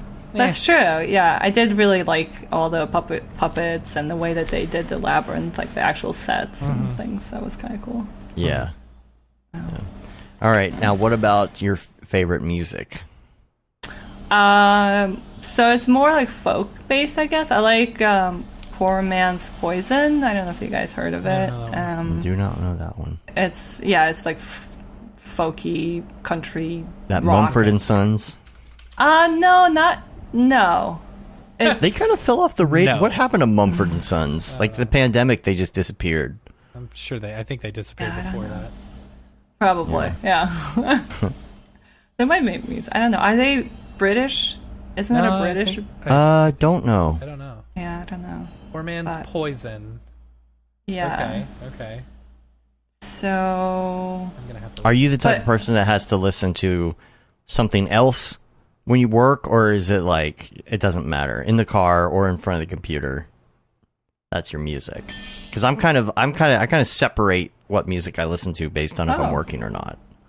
So you listen to different stuff based on your activities. This is good. So it's I like this. If I don't necessarily always like a lot of lyrics in my music if I'm really trying to concentrate. Like if I'm trying to write something, if I'm trying to type out something in like Notepad, I cannot listen to lyrics or talking or anything without, like, my brain doesn't work that way. So that's how I am with music. I'll generally put on something that's like more of a chill hop or something. So you have different Really? playlists for different moods. Okay. No, it's just whatever. I is dig on. Poor Man's Poison. That's good. It's good. I just listened to it. Yeah. The whole album. The whole discography. Yeah. Yeah. Now, what about Nice. TV shows? So okay. I've been watching a lot of This Old House. Nice. Oh, I can wow. imagine. That takes Yeah, me I can back. imagine. Yeah. Yeah. So that's been pretty much nightly. Hi, my name is Sashia Dumont. I'm a writer, actor, and filmmaker. Hi, my name is Paul Robinson. I'm a director, DP, and filmmaker. We are the creators and hosts of the Go Gorilla Filmcast, an online source for all things indie film. We are a husband and wife film team and co-owners of Send3 Productions, and we started this podcast for filmmakers like ourselves who were producing on micro budgets with skeleton crews. Go Gorilla is a weekly podcast that features various talents in TV, film, and web series productions. We've interviewed filmmaker powerhouses like Kestrin Pantera, Richard Raymond, Alex Ferrari, Cassandra Ebner, and Ryan Connolly. Amazing actors like Hannah Ward, Lou Taylor Pucci, Chris Wataski, and Eileen Gruba, groundbreaking cinematographers like Jody Lee Lipes. and Jessica Lee Gagné, and many more. We also offer weekly reviews of our favorite films and shows, which vary from low-budget first-time filmmakers to A-listers and everyone in between. Go Gorilla is proud to announce that we have officially joined the Mograph Podcast Network. So if you love filmmaking as much as we do, Tune in every Sunday for a new episode of the Go Gorilla Filmcast, your source for all things indie film. Now available on the Mograph Podcast Network. Man, I got so many people for you to follow on TikTok. No, Are you on TikTok? no, I can't. Bob I can't Vila. have. Yeah, Bob Villa. I just. Dude. Is he still alive? I think so. Is he on the show no, still? He's Like, not they on still the have a show? No, but Okay. yeah, it's. Man, Bob Vila, man. You got to get on TikTok. Just so you can, like, I'm telling you, like, I got so many people that you would like foraging for mushrooms and, like, you know. All right, whatever. Go ahead. So this old Bob house. Vila. This Bob old house. Vila is 74 years old. Wow. Yeah. Man, like, that reminds me of Sundays growing up. Like, he would be on PBS on Sundays growing up. I forgot about that dude. When I lived in Boston, I started watching Yeah. This Old House, but just because I didn't have cable or any other entertainment, and it was free because it was on PBS, and now Right. now I watch now I'm actually like, oh yes, this whatever bar to Yeah. support this makes Now- sense. Make everything plum. Okay, got it. I know what that means. So what about, like, so you watch those types of shows? Do Yeah, you watch any, yeah. like, you know, Netflix trending shows or any of that? Or are you, like, kind of a TV off kind of person? I other than try. that? It's really hard. Like my friends always say, like, you got to watch this, you got to watch that, but it's really tough I don't know, for some reason for me to like be like, okay, I did just finish the Made for Love on HBO Max, which was pretty decent. And Made for Love. What is it? HBO Max. I think. And it's kind of like. I know that. I can't remember now. Oh, I want to watch it. How is it? Yeah, Is it was good? decent. It was good. I mean, I think I liked all the episodes except like the last one was a little iffy for me. They did it because they needed a second season. And it's like one of those, we got to come up with a story that like pushes us into the second season as opposed to just wrapping it up. Yeah. I like Christy Yeah, she's Bellinati. great.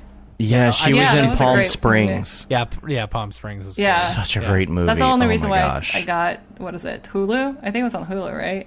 Yeah. Yeah, it was just to watch that movie. Such a funny movie. I feel like that's such an underrated, not talked about movie. Totally It's agree, so yeah. great. Yeah. But it was it was good. really funny. It was very good. Yeah. I was waiting for Kevin to chime in with his. Is he here? Yeah, I guess he's not here today. Yeah. But Hasn't if been he here were the past here, few he'd- weeks. I need he'd someone probably from say Maxon to that, send me a new hoodie because my zipper was broken. Aw. Yeah. Can't you just hit up whatever website it is sure and I get can. it changed? I'm sure I can. I want all the Max on So- merch. I know. I'm wearing the new know. shirt. I don't know if y'all can see the new shirt. You know, got that. Is that on. There you the go. one with the tree? But it's called no, a- not the one with the tree. Oh. No. This one's just the Okay. logo. The Oh, Maxon nice. Tree, logo, yeah. right? Yeah. But I bought the hoodie as well. And then I was like, yeah, I'm so excited. The weather's getting hot, so I'm not going to be able to There's wear this Kevin. for a Hey, year. Kevin. Say it, Kevin. Oh, there. Say it. But I couldn't zip it down. And I'm like, oh man, I'm so sad. I just want to wear my hoodie for the few days I have left to wear a hoodie. Anyway, I'm surprised you're still wearing a hoodie. it's cold Come in my on, office Kevin. because I'm rendering. I think Kevin's done with the running gag because he's here. He just doesn't want to do That's it. fine. But everybody That's else okay. is participating. I hear Breaking Bad and The Wire is good. Breaking Bad was, I know I've heard some other of your guests say the similar thing, like Breaking Bad being really depressing. Yeah, like Yeah. it is. And It is, but Yeah. it isn't. I mean, Yeah, I finished don't watching know. the whole thing and it was a good show. It's just, yeah. Kevin says, sorry, I was watching Breaking Bad. That's funny. Funny. Okay, next on the radar here is your favorite podcast Yeah. besides ours. I've been listening to a lot of your I've- podcasts, actually. So, Have you? Oh, that's nice of you. That makes two people. oh, man. Oh, Freakonomics. Yeah. So you're the other one.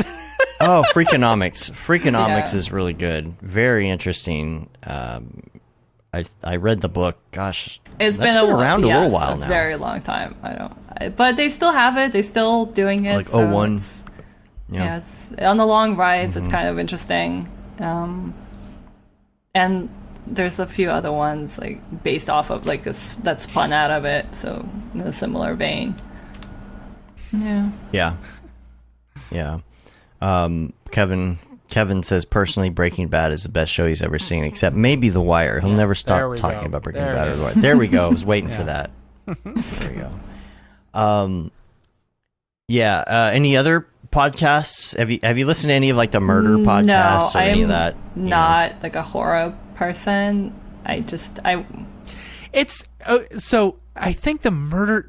Yeah, so I'm with you. I'm not a horror That was a person trend, as well. like, that you was a know, good trend but for a I'll while. tell you the murder mystery podcast. It's like a different feeling. It's great. Yeah. I don't know. Yeah. Anyway, I worked for news for a long time, and we did a lot of graphics for murders. Oh yeah. So yeah. I Okay. just- Okay. Yeah, Okay. I'm like, yeah. I'm just gonna yeah, stay no, away from it no. because it's not good for my health. But Yeah. Yeah. What was the name of that show everybody was listening to for a while? The NPR one. Cereal. Serial. Yeah. Yeah. Yeah. Super serial. the Moth is nice. It's good. Anyway. I like the Moth. Yeah, those are stories. The The Moth. moth. I don't know that The one. Moth. I don't know that one. Which one is that? The Moth podcast. It's just like people tell. The moth. Yeah, radio they hour. tell they come on and they like tell stories like based on their life experiences, and there's themes, and it's there's some like really heartwarming and heart-wrenching stories there. Okay, that's Or cool. not both at the same time, hopefully. Well, I don't know. Both heartwarming Yeah. and heart-wrenching at the same time. Maybe it starts at the beginning one way and then it just All ends the other way. Now, besides render engines, Mm-hmm. what is your plugin, your favorite plugin of choice? What's your go-to? Immigration. Immigration? I don't know that one. have no idea what that is. It's an A script plugin. It basically allows you to bring in all your. It's an old one too. It's like a really old one. I'm sure there's much more better ways of bringing in your 3D renders, but it's all your passes. It just brings in all at once instead of like, because obviously like you can drag your Siemón 4D file inside After Effects and then do extract, and you'll get all your files that way. But I don't do it that way. I just use immigration. Is it better, or is there more that it kind of automates and sets up for you? Or is it pretty much the same? Or It says a smart import and Like- batch replace tool that greatly improves the workflow of importing and replacing files, especially file sequences and highly nested hierarchies. That's cool. And James's So do you works- do it a lot works- of like rendering out the individual, like the diffuse, the specular, the post? Do you do that? Is that I your do, workflow? yes. I like compositing, and I like to have a lot of control over everything. So it's Yeah. I'm with you there. I just don't. I'm more of the crypto pass. Like I render out my Right. crypto pass and then I do all my comping then. Right. That's cool though. Yeah. That's cool. James says it works really well with version up from Jeremy Cox. I don't even know about this. And why hasn't Jeremy Cox been on the show yet? Why hasn't he? Let's make that happen. Huh. Yeah, I didn't even know about version up. Now, is that something new? Yeah, I don't know about it. Did you find it? Version up, Jeremy Cox. There we go. Let's see. Anything? Anything? And I got nothing. Why don't I know about this? I don't know. Somebody send me I don't some know. info. I'll link it for sure. All right. Interesting. Let's see. Next on the list is, what is your muscle memory favorite go-to app? You pick up your phone, your finger presses what button? weather. Weather. All right, that's, I like that. That's such a good answer. It's good. It's such a It's good always answer. Instagram, right? Yeah, it's always, it's right? Instagram. Weather, but I can imagine that. That determines your entire day or your entire week. Pretty much, yeah. You know? Yeah. Farming schedule. Yeah. Yeah. You need to know whether you got to go water the Pretty plants much. or not. right? Exactly. Yeah. Right. Yeah. Yeah. That's Yeah, that's funny. If it's That's going to cool. be muddy, Right? you know, gotta gotta Got to bring those galoshes. galoshes. mud boots. Yeah. You mean Yeah. boots? Boots. Galoshes. Galoshes. All right. Are you a video I game am. person? Yeah. When I have time. What do you play? I have played Yeah, a lot right. of Assassin's Creed. My friend worked for the company that made Uncharted, and the other game, I forget what it's called, the one that like everybody was raving about. I forget what it's called now. No, Playing I Halo? don't. I tried that like in high school, and that didn't, or whatever it was. And yeah, I wasn't good. I didn't like I don't know how maybe it changed now, but back then it was like a split screen. So like, yeah, and I could Yeah. not get into the whole split screen thing. Like it just distracted me. Yeah. right. Now you have to have your own your own. Yeah, they don't even Xbox. have Oh, that okay. feature Yeah. anymore. Yeah. But yeah, Assassin's Creed, the other one. James says the Last Oh yes, of that Us. Last of Is Us. that Yeah. it? So my friend did Yeah. send Last The of Last Us, of yeah. Us, but it was a little like too dark for me. So but I love Uncharted because it's kind of Yeah. dumb. You just follow. It's kind of like a movie. And Okay, the other one okay. was a really, really good one. I'm trying to remember. Horizon Zero Dawn. And that Okay, one was okay. excellent. So just the graphics were incredible and the storyline was really good. Yeah. I've heard I- amazing things about Yeah. that one. I like that The Last of Us started in Austin. Oh, did it? Like, that's where the game started. Yeah, it's funny, because at the beginning, like, they're driving to get out of the house or whatever, and they're passing all these Texas back that's roads funny. signs and stuff. They're, like, outside it. Yeah. Very cool. All right. Life hack, the difficult one. This is where Mitch Myers says you turn the toaster on its side for some bomb-ass grilled cheese. I feel like you're gonna have a good one, and I feel like it's gonna be. You're putting too much pressure. The farming related. Oh, I know you're setting us up. Farming related life hack or something. Farm wisdom. Farm wisdom. Yeah. All you Mabim Bam fans out there. Yeah, no, it's not farm related, I don't think. It's Facebook Marketplace and Facebook groups. So when I had to furnish the farm and just like rehabilitate it, Marketplace had tons of stuff. And I'm kind of a believer of like not buying furniture that's cheap and that's just going to be thrown out anyways, because it's just the amount of waste that it creates. So I try to do like more like secondhand kind of stuff, and also you get like some really excellent pieces of furniture. They're really high quality. So Marketplace was excellent for that. And also all like the pavers or whatever else you need, like certain things for the farm, you can also find that. Okay. Yeah, I'm sure Like in people are just bulk? trying to get rid of their bricks or their pavers or something. I got a whole stack of bricks in my garage. I just need to get rid of. Do you actually? Yeah. Oh. Yeah, I really do. I wish you would live closer. I would take that. Right. Yeah, so that was good. And then also Facebook groups, you got those for foraging, you got those for your town and all that stuff. So it's a lot of information that gets posted there all the time. So okay, that's cool. That's cool. I like that. Yeah, our pool table we got on the marketplace. So like it was great quality. I sold a desk on the marketplace one time. I also put it on Craigslist at the same time, and I wasn't getting any bites for $100, which I posted. It was a gigantic desk, and so finally I changed it in on Craigslist to like free, just come take it.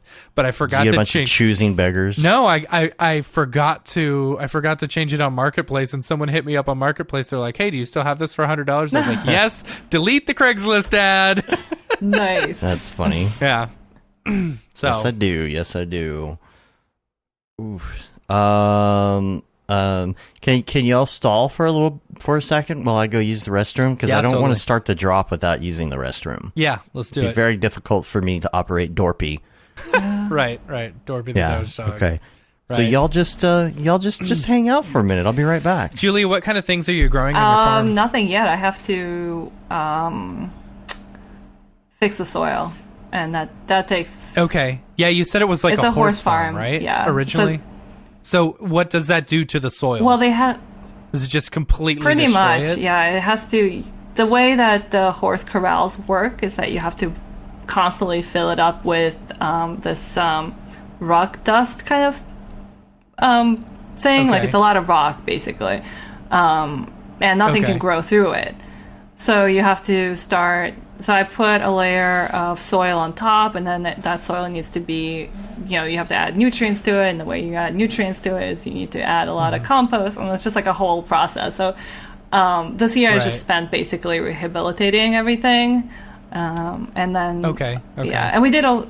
So you're doing them. You're going to be growing straight from the ground. You're not going to be doing in like beds or anything like that. Yeah, you know so there will saying? be beds definitely, but it's just in general. I like to have the soil that's more has more nutrients. I don't know. It's just yeah.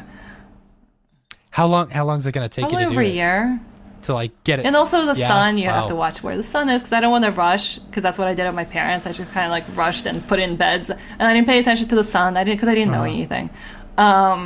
And now I'm like, okay, I have to look at how much the certain spot gets how much sun, because plants need 8 hours of solid sunlight. So it's a lot of It's a lot of just observing and learning instead of just rushing and yeah. But we have there's plenty of work to do besides that. So it's yeah. That's cool. I'm jealous. My parents have like 12 acres of That's land. pretty nice. Here in just like a really small town in Texas, like a couple hours away. And my grandparents, they had 10 acres, of land where they actually farmed on, gosh. And so it was cool going out. We called it the ranch, going out to the ranch and, like I grew up with a bunch of farmers. So I've never actually done it myself other than driving a swather, It's in your blood, Matt. It's in my blood. Yeah, I feel like it's in my blood. Yeah, it's in your DNA. My We'll grandparents, figure I it can't tell you how many cans of crap they yes. had. Like they built an entire storage unit just like right off their house that just canned everything. And we'd be like, "Oh, we're out of jam. Oh, hold on, let me go get one from 1967." Yes, that tends to happen. Still Good delicious. Still delicious. Yeah. Fermented. Exactly. It's good for you. Yeah. Yeah. It's got that yeast, It's- Right? All the family's getting drunk off of Grandma's 1967 canned Canned jam. beans. Yeah. Yeah. That's funny. All right, well, let's hop into the drop. Let's do it, Dave. Let's do it. Are you ready for this? I'm ready. I gotta change my stinger. I gotta have the correct stinger, the drop stinger. All right, here we go. The drop. Is this the fucking mic? Drop. This is exactly what I should be doing. What's up, and welcome to this week's episode of The Drop, your weekly source for all things NFT and crypto art, as well as upcoming drops by notable people in the Mograph industry. I'm Matt Milstead, is joining us, as always, my wonderful co-host, Dave Koss, Hi. as well as Julia Siemón. Hi. Thanks for being here. Let's see, what do we got today? We got a bunch of drops today. I'm actually, this is a good week. This is a really good week, and I feel like I gotta say, I think Nifty has listened because there's not as many drops this week, on Nifty, and it's actually like there's not as many like musician drops, and whatever. Like there's a lot of good Mograph artists being dropped this week. All right, quality content. Let me pull up the drop list that I've got. But I did notice that, and I was very happy about it. The first one you have here doesn't have a link. Is there a reason? Yeah, Is no, it I just wanted you to don't know talk what it about. is? Are you talking about the the Sevens Foundation? No, the gold. Oh, I don't know weird- why I didn't put that up there. That's weird. Let me see if I That's can. gold find- weird. Yeah, Gold Weird. So, well, no. Do you know who Gold Weird is? You don't know No. who Gold Weird is. All right, Gold I'm about Weird. to, though. Yeah, Gold Weird is the crystal, like, I believe it's the crystal like bears and stuff like that, or like that you see on, or the crystal frogs. I believe that they've done. You know that one that I'm talking about? I don't, but I mean, I found the style. Anyway, I so found the Gold Nifty. Weird has been around on Nifty for a really long time, I haven't and seen so this they're one. doing a drop with Logan Nelson, and it's Okay. pretty cool. Yeah. So that's Gold Weird. Now this is the style. This is the style, drop. right? So if you go on, Dave, I just posted it in the chat. You can pull up the okay. actual drop for Cool. for this one. But Gold Weird has been around for, I don't even know if I'm saying that right. Has been around for a while. It could be gold word, It could be Gold Word. Yeah. like Squidward. Has been around for a while, doing drops on Nifty and stuff like that. So this should be, if collectors are looking to get in on a NFT artist that has been around for, since the beginning, I would say go for this one. Next up, we have... These instruments look almost... Some of these shots look like the hands were like tracked from Oh, yeah? something. Or like Oh, they had yeah, a... I get that. Yeah. I mean, they kind of look like that. I'm wondering how they did the hands. Yeah. It's pretty cool. Yeah, that's interesting. What else you got? Next up, we've got Zegor. I'm excited about this one. This one's really pretty. I like their work. This is cool. But like it's that. really fun. It's very EJ Hassenfratz style, Right. almost like I design style. You pick a random object and you stick a face on it, pretty cool. And then it's cute. Right? But if you look at, I like Zigor's like profile picture. It's like this talking brain and stuff like that. Super cool. Next up, we got Lyle Owerko. I don't know if that's how you say it correctly. Let me see. Let me pull up Lyle's stuff. Lyle. Oh yeah, this was boomboxes. This is like the I don't know. What do you call it? Boston Dynamics. Yeah. It's got the same. I don't know. It's cool. I like it. Super Mography, super fun. Not your typical. I don't know. Not the same stuff that we've been seeing on Nifty Gateway. I'm excited about this one. It looks cool. Next up, we got Paul Milinski, I believe is how you say it. Paul has dropped on on Nifty chair before, I believe. And these are the very pretty interior design type stuff. Very neat. I like it. Cool stuff. I like the title because it's like, this is a chair, but it looks like a towel. Right. I think we'll call it towel chair. I have a chair. I have a towel. I have a towel. Towel chair. Towel chair. All right. Sorry. So the first one, Gold Weird, is today on the 10th.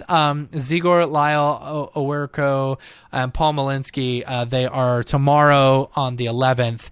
Next up, and they even took, I think they took a day off. They took the 12th off, which is, not like Nifty Gateway, which is good. Mm-hmm. Like, I like that. So I got a drop they can stick on that day if they want. Still up. Right. You're gonna have to lower that price with the price of Ether right now. I know. I will say. What is? I think the minimum price on Foundation is like 0.1, right? 0.1. So what is that right now for 0.1? It's still $400 minimum if you want to buy at the minimum price for Nifty Gateway right now. But next up, we got on Thursday, Nest Graphics, man. I love Nest Graphics. So good. This is the Neuralink series. Yeah, they're doing a drop on Thursday, May 13th. And Ness is one of those artists that is like so good in the NFT space, and their stuff sells really well. And like, I love their work. I love their work. It's super killer stuff. This is great. I really like this. Right? Yeah. See, this is one I wish I had money for. Right? Totally. Yeah. Next up, on the 16th, Perry Cooper. Perry Cooper is doing a drop. These were just beautiful. Really reminds me of like the same like gold-esque stuff as Sasha Villanova. Oh my gosh. Vinogradova. Yeah, Vinogradova. Right. Yeah. But with the golds and like, or it's very pretty, very, very pretty stuff. I like it. Is it it's a bottle. Yeah. I don't know. It's neat. Interesting. Yeah, pretty Fancy stuff. Bottle. And then also on the 16th, Blake Catherine is doing a. Is there a link for this? There's no. There link on isn't. this No, one she didn't post anything. They didn't post anything. And normally, you know me, I would not say anything, but it's because we know Blake Catherine, and I love Blake Catherine. I'm telling you, look out for her stuff on the 16th. She's got a drop going with Tuv Low. So yeah, awesome. It's gonna be good. Gonna be good. Cool. Next up on Maker's Place, on the 11th, tomorrow, Tuesday, we've got Murat Saginger. I don't know how to say the name. Wow. I'm sorry. Saginger. Saginger is going to be yeah, whatever. So, really cool stuff. It was very pretty. I like the stuff that they are showing off. Really cool stuff. Oh, this reminds me with the Maker's Place stuff. Did you put Urs in there? The what I was talking about this weekend with you about Urs Fisher. Oh! I was just thinking about that though. Yeah, right? You should talk about that. We'll get real through quick. the Maker's Place one, and then okay. Next up on the 12th, we've got David McLeod. Also doing a drop. This one's called Growth Cycles. Now, have we really featured pretty. McLeod before? I don't know. I think we might have. That name's familiar. But these are really pretty. I love the colors. I love the animations and stuff. Just really, really pretty stuff. Very vibrant. Yeah, very vibrant. I like it. Yeah. So, cool. That's on the 12th, which is Wednesday. So make sure and look out for all those drops if you're interested. as far as let's talk about Urs. So what's funny? So anyone who's been listening to the drop for the past few weeks or something, Urs Fisher has been doing these drops called Chaos, I believe it is, on Maker's Place, and they're up to like, I don't know, like the 13th drop or something where they do all these ones. And you know, we have mentioned, oh yeah, we know how the sausage is made, you know, so it's not that hard, blah blah blah. So it's funny. I was going through Instagram the other day, and Beeple was actually at this, like, you know, he was at this art exhibit or whatever, and there was this piece. Dave, do you have the piece at all that you can show off? I don't have the piece. I don't know where that was. Let me you see probably if I texted can it. Find it. Yeah, but it's a piece that explains so much. Right. All right. So here is. Let me. Here you go. I'll put it in the chat. So, Mike Beeple was posted, he was at this art exhibit, you know, and I was like, oh, that's funny, that's like a real life Urs Fisher, right?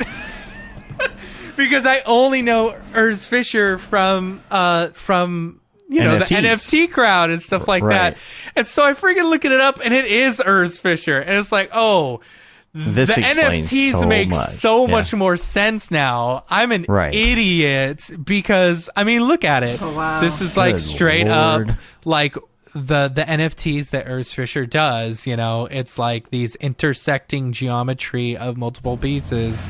It's like, okay, I get it. This is so much easier in 3D. Yeah, it's way easier in 3D, right? You know, but this is cool. It's beautiful. And like, this is one thing that I love about the NFT space. Well, one, we're discovering all these great new digital artists and stuff, or digital artists that have been around for a while, but like we're finally getting like they're, you know, like I'm learning so much more.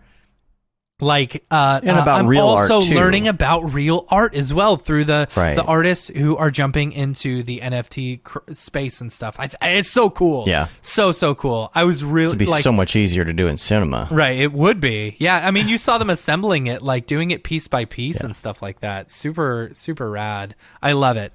So Yeah, man, it's a lot of work. it is a lot of work.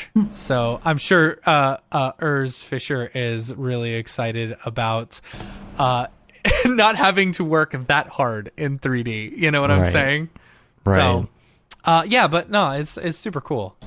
Okay, so let's jump over to the community drops real quick. We got an email from, I am gonna butcher this name. Velislav. Yeah, Vilaslav Slavovov. Goes by the name Slavov. Impulse, I believe. You added too You know. many V's. I probably did. Yeah. I probably did. Yeah, he says, long-time listener, first-time caller here. I minted my first NFT, and I thought I should share. Aw. I know it's not a drop per se, but oh well. Sure it is. It's a drop. Yeah. I found this new NFT marketplace. It's nftb.io, and decided to try my luck because the fees are just so insignificant. Yes. It costs less than $1 to mint and less than 20 cents to list. It's so cheap because on the Binance Smart Chain instead of it's on Binance instead of Ethereum. Yeah. And they claim they're backed by Binance, but who knows? The currency is Binance Coin, but it's pretty much the same as the rest through MetaMask. Anyway, I minted these, and there's a link to it. We'll put in the notes. I'm probably going to be making more coins if these sell. Could be fun collection overall if these were 20 to 30 coins. Yeah. Would be much appreciated if you share on the drop, although I'm not so sure about that marketplace. It's still very new, I guess. I think it opened 2 days or so ago. Oh, interesting. That's really interesting. Yeah. See, the mint It's like fees. hyuk. Yeah, like hiyuk, hiknyuk, Hyuk? hiknyuk. Hyuk? But that brings up an interesting point. You know, like right now, the price of Ethereum's what, $4,200 or something like that for one Ethereum. So the mint fees, Minty fees are $300. Ridiculous. It's like, Stupid. yeah, So Julie, you were stupid. talking before the show about like posting something, but the mint fees were what, going to be like $300? Yeah, it was absurd. So I didn't do it. That's so absurd. It's like, it's who so in their dumb. right mind has the ability to do that? You know, if you're not making Beeple money, you know, Right. And it's like, Right. It's a little I don't know. prohibitive. So Yeah, kind of. it is prohibitive. You know, You can do like a piece that really has meaning, and you can put it up there and say, okay, I would love to make $1,000 off of this. Yeah. $50 minting fee, whatever. But when it's a third of your price, Right.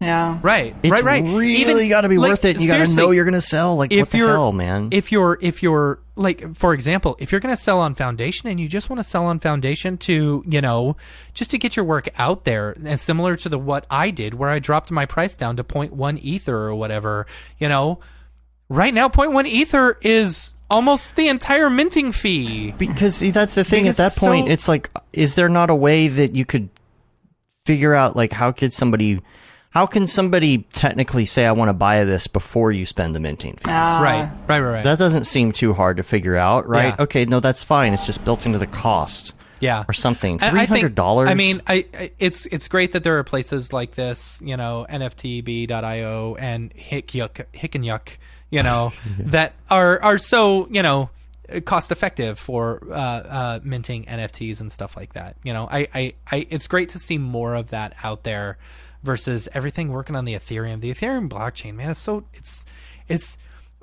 got a lot of great use cases. Like I feel like, and this is just me speaking. I could be totally wrong here. I just feel like the Ethereum blockchain is so heavy and like and dirty. But you know what aren't I'm saying? they coming It's out like, with Ethereum too soon, though? Like, they may. That I the whole don't know. I would conversation? love to. Yeah, I would the love to ERC, see that the ERC whatever. 21 or 27. That is going to or lighten something the like that. load, and it's not going to be as prohibitive. Yeah, I would hope so. And It has to be environmentally friendly. It has to be cheap to mint. Yeah. Or some sort of system where you could just say, here's all of my stuff. If you would like to Yep. do a transaction, I will put these up and you can buy them. Like, it should just be that easy. It should be. Yeah. Like going to Instagram and seeing someone's Instagram profile page with all of their things and saying, oh, that's cool. I would like to own the rights to this and own the or actual I would love piece. to own So an now- NFT. Will you sell it to me? And then being like, Yes. oh yeah, sure. I'll mint it, and being able to mint it right there. That would be great. Just hit a button. Just hit a button. Then you can sell Yeah. We it. should tell. That makes so should much tell sense. Facebook about that. Yeah. Don't tell Facebook about that. Steal our idea. Keep Facebook out of NFTs. Well, if it's Instagram, Just- that would be like a Well, thing. Yeah. That would be Yeah. part of it as an option. I feel like Keep it will be. Facebook out of I feel like NFTs. everything is going to have that back end attachment to the blockchain eventually. It's Yeah. going to be a normal part of life. Yep. Like, We just it got to is. get through the Yeah, the you hump. got to get through the crap first before I feel like we need to get to Web 2.0. Yeah, like we're in the the early 2000s kind of. Then everything's gonna right, think, and then There we got to get to the bubble has already bursted for Yeah. the we've Web 2.0 passed stuff. 1999 Right. Yeah. in NFTs. When Now did it needs to Facebook be come like- out? When did Facebook Well, come out? 2003, 2004 is when like the big Web 2.0 thing Yeah, so we got to get to that, happened. So and then Right. and then I think Okay. everything will be resolved and much better. Right, totally. Yeah. for sure. Yeah, we have another one too, and I don't think you had it in your notes, Matt. This is from. Jonas Pfeiffer? Oh no, do that one as well. Jonas Pfeiffer hit us up. Wait, did we show the other? We didn't show the other one. Yeah, you I should did. probably The no, Doge? I didn't bring it up. You didn't bring it I up? didn't bring up the Doge. for Impulse? No, here you go. Okay. Yeah. Yeah, all of these. Yeah. The Doge, Ethereum, and Bitcoin. There you go. I gotta show that. There you go. Wow. Doge. Such Wow. coin. Such crypto. Such NFT. Much NFT. Much NFT. Wow. Yeah. Okay, now Jonas. We got Jonas's here as well. Jonas Pfeiffer. Right. Yeah. Yeah. Hit us up doing a drop on Foundation. Really cool stuff. I really like it. Wow, your thing is having loading. a hard time loading. I don't know why it's Okay. not loading. Yeah, Oh, there it went. I as love soon as I hit the colors and the brain. The brain is super cool, and I love I don't know, just the deformations around it. And it was a really good loop. I thought it was a great loop. So, yeah. See, even at 0.3 Ether, which is normally a really good price, it's still $1,400, which is hard. Like Yeah. that's I don't know for. That's the problem, I'm looking right? at What it is mine? from me, if I'm buying something, I want it to be a little bit more inexpensive, but I feel like all these mint fees and stuff are causing prices to go up. But Oh my gosh, dude. What? Okay, so I listed this. I wanted it to be $1,500, right? When Right. it started. Right. So I listed it in an equivalent Ethereum for $1,500.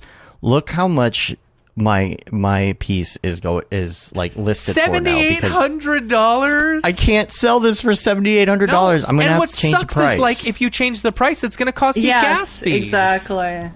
Yeah, apparently it's a minimal fee on here, but It's still you're paying every single time. Still, Yeah. I was wanting to make like $1,000 to $1,500 off of this piece, and now it's listed for nearly $8,000. That's especially for me, that's impossible because nobody follows my work, and I don't have these collectors. I'm not. You know what? Someone Proved Dave wrong. Some collector out there proved Dave wrong. Buy it for $1.8. Oh my gosh! Nobody bought my stuff, and actually, my friend took pity on me, and he bought my stuff. No, he's like, that's all right. He's like, I want you Me to too. continue, so I'm just gonna support you, and I'm gonna buy your piece. I was like, okay, thank you. See, I mean, that's what Jeff Burns did for me. Jeff, like, he put a bid on my first one, and it actually started like, a small bidding war or whatever, which was great, so he didn't end up having to buy my piece, Nice. But, I don't know. That's okay, because it's going to be worth a lot of money one day, Julia. The only good thing is that these collectors that would have paid $1,000 last week, their money is the ones that are collectors they just have like a ton of ETH. Yeah. Their money is now also worth double, triple, quadruple. Yeah.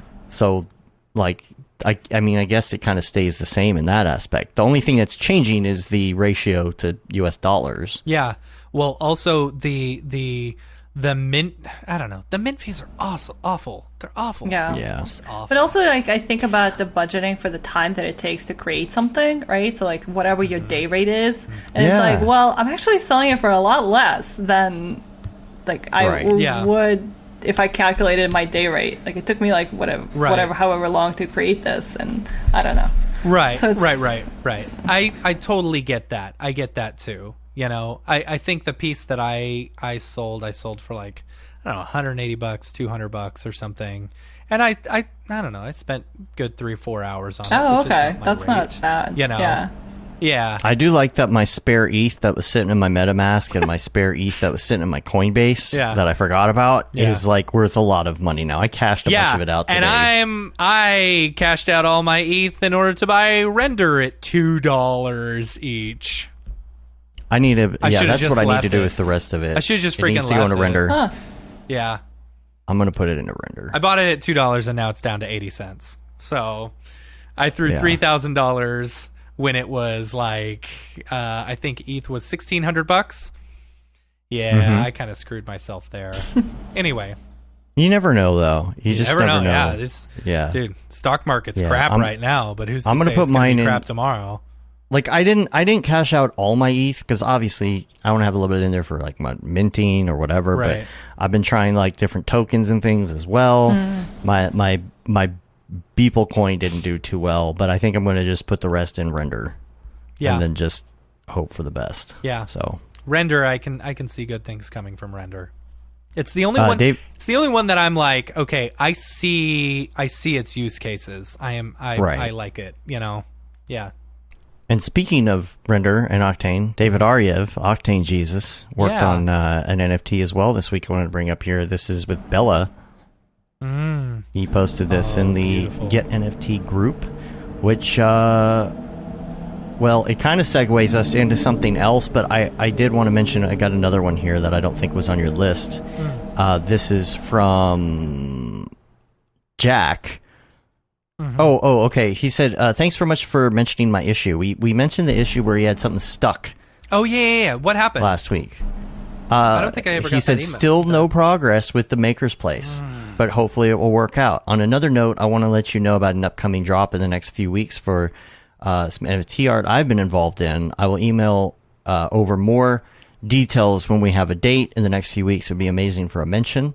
And he's links to the Instagram account, which I'll put in the show notes. And but I guess we'll have more information on that drop here in a few weeks. But I was mentioning Aryev and because of course his involvement in the Get NFT group, the Discord, all of that, so big into the NFT community right now.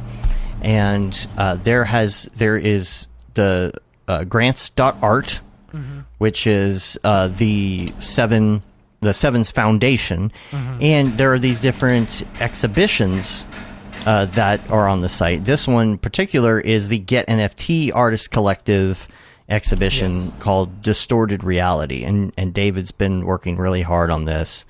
I believe it's just the submissions portion is just about done. Yeah, I think so. Right? I think so. But there are themes to these, which is really fun. So, Distorted Reality was the theme of this. We were in the Discord group back when this whole concept was coming together, and everybody was coming up with ideas. And it's like, what will work that's not too specific? Really give some people some room. All of that to like come up with some ideas. It doesn't have to be too like zoned in on what the subject matter is. And it says, together the Sevens Foundation and the Get NFT Artist Collective are working on a debut exhibition to showcase original works of art centered around the theme of distorted reality. As artists, we rely on our perception of the world around us to inspire our work. But what if that instinct isn't reliable? How can we challenge the notion of what is even real? Reality can be brought into question in countless ways. Something as simple as an illusion or trick of the eye, or as complex as misinterpreting what is around us through distorted or irrational thoughts. During the pandemic, our sense of time and human interaction has also been thrown off due to isolation, and we've been forced to rely on technology to connect with one another, altering the reality most of us participated in just a year ago. The exhibition challenges artists to explore the concept of reality and the many ways that humans distort it due to circumstances, mental health, personal or global perceptions. The thing that just freaks me out about this website is the color temperature of the background, which goes back and forth between warm and cool. It makes me crazy. Oh, it does? Yeah, look at it. Oh, that's it's slightly awful. changing. I'm like, my eyes. Wow. Goggles, they do nothing. Oh. So anyway, Rocket Force check that is doing a drop on with the Sevens Genesis exhibition. I just put that in the chat. The Sega's Genesis. The Sega Genesis. The Sega Genesis drop. I like this one. It says it's a nostalgia fueled study in releasing exhibits from the Museum of Everything. If you know the Museum of Everything, the Grover Sesame Street Museum of Everything, I believe. Grover. Yeah. Mm-hmm. But I loved it where everything is like, labeled itself and stuff like that as to what it is. I don't know, neat interpretation of it. Oh, I see. I see. Airplane I think bird, he may be doing animated versions of these dropping on like Foundation soon. So this reminds me of my friend I used to travel on the road with, who was an organizational nerd. And would put labels on everything. Yeah, That's and funny. so my buddy Jonesy was over at his house one time, and he was helping him in the garage, and he went to get a rag, and on top of the hook, it was labeled, and it said rag. He always gave him a hard time for that. That's funny. Rag. Cool. Is that all we got for the drop? That Julie, do you have any drops coming up that you'd like to get out there? Yes. So there's something I'm working on right now, which is Ode to Fungi, because I love everything that's fungi, and amateur mycologist here. So it's just going to be like a series of different mushrooms and explaining what they are, and Rock on. So the first one. When are those coming? Have you already dropped it yet? Well, no, because today. In the morning, the mint prices are so friggin' expensive. It was $300, so right. I was a little turned off by that. But maybe tonight, in the morning at 3 a.m., is right. Yeah, so hopefully, just call up one of our Australian friends and be like, "Hey, can you post this for me?" Right? No, yeah, that would make sense. So yeah, hopefully, if I set up my alarm clock, I can do it, and they'll be up tomorrow. Cool. Yeah. Cool. As it states there. Okay. I don't really know how to do these drops. This is. Where are you dropping your stuff on? Yeah. Foundation? No, I wish. Oh, sorry. If anybody has an invite, yeah. No, it's on Super Rare. Oh wait, sorry. No, Super... sorry. Am I? No, it's not. No. Okay. No, not Super Rare. Yeah, sorry. I get confused. This is my first time. Not my okay. first time, but still. I'm still really new. Rareable? Is that what you're thinking? I think that's what Wearable? I'm thinking. Yes, exactly. Okay. There you go. I was like, dang, you're on super Yeah, rare. right? Shit, you don't need foundation. I'm such big shot right now, just from... Oh, hello, Dorpy. I What's think going somebody on, heard you Dorpy? mention an invite to Foundation. Right. So, Is that when you it comes know. out? When somebody mentions that? That's when I come out, you know. Sometimes I like to get an invite to Foundation, even if I already have one. Oh, nice. Yeah, so, Matt, you'll have to forgive me, but I've been working on building real relationships with collectors. Oh, good. We'll talk about that for a minute. Now, some people find that NFTs are repugnant, Oh my gosh. Okay. but I'm still going strong. I've been told getting up in collectors' DMs is kind of cringy, but I don't really mind. You know, it's hard for me not to brown nose because as a dog, Matt, I sniff a lot of butts. Wow. Oh. Yeah. Good time. I'm making a little bit of money from these NFT collectors, though. You know, so I got to take off. I got to get back to work. But you know what they say? Don't bite the hound that feeds you. Oh my gosh. All Right?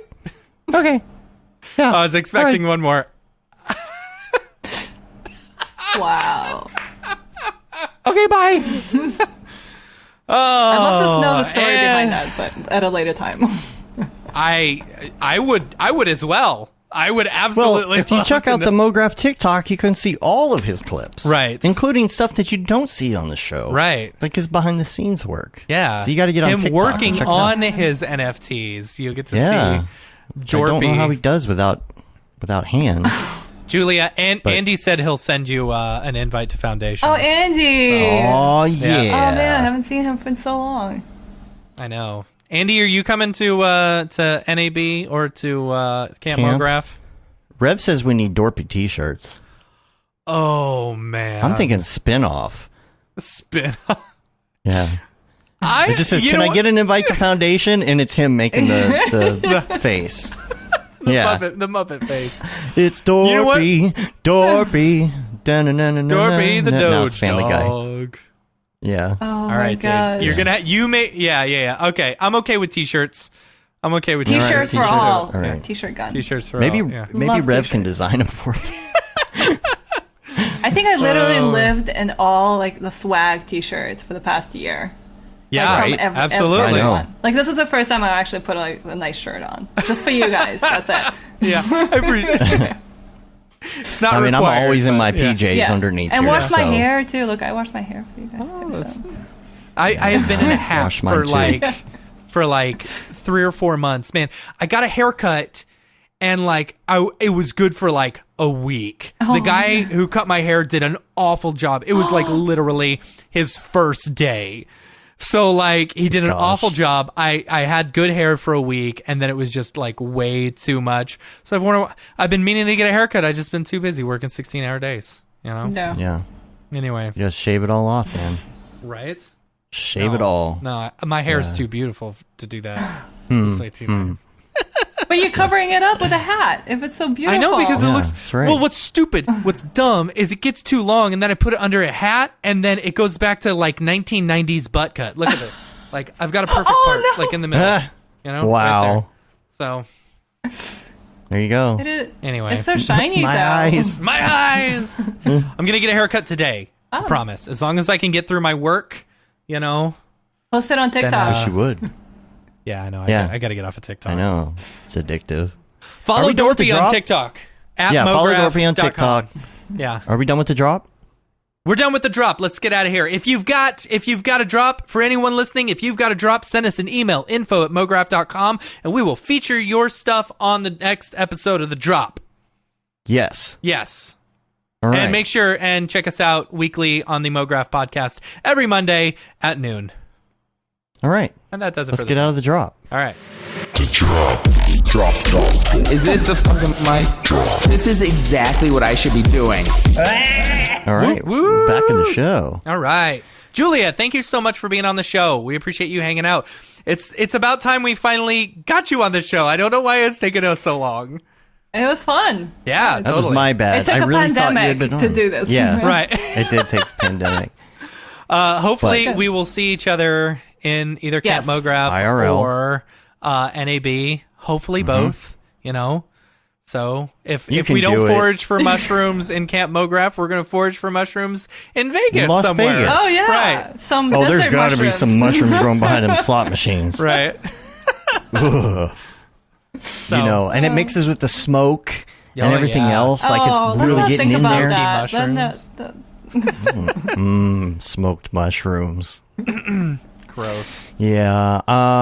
Yeah. Hopefully we can meet in person and Definitely. catch up a little bit more and see all our old friends. It's coming. I can feel it coming. Yeah. But anything you got the NFT? Anything else you're working on? Any other shorts? Any other things? Anything people should be looking out for Yep. on the interwebs? No. My Instagram really, but it has a lot of farm stuff. So, yeah. That's good though. if you want to Give mix it everybody up, a little break. Yeah. I mean, it's got some 3D. It's got a mix. So check that out. But yeah, other than that, I'm getting close to my break. So yeah. You post a picture of a tractor and then you just get comments like "Fire! What render engine?" Yeah. What render engine? Oh, that's funny. So realistic. The specular. How'd you get Right. the paint on that? Right. How'd you get the paint to chip like that? Right. You're like, Is that a I mega farmed with it. scan texture on the ground? Yeah. Oh, that's what you should do while you're out there, just like 3D I know. scan stuff. I wanted to do that to mushrooms, but then I was like, they're not detailed enough.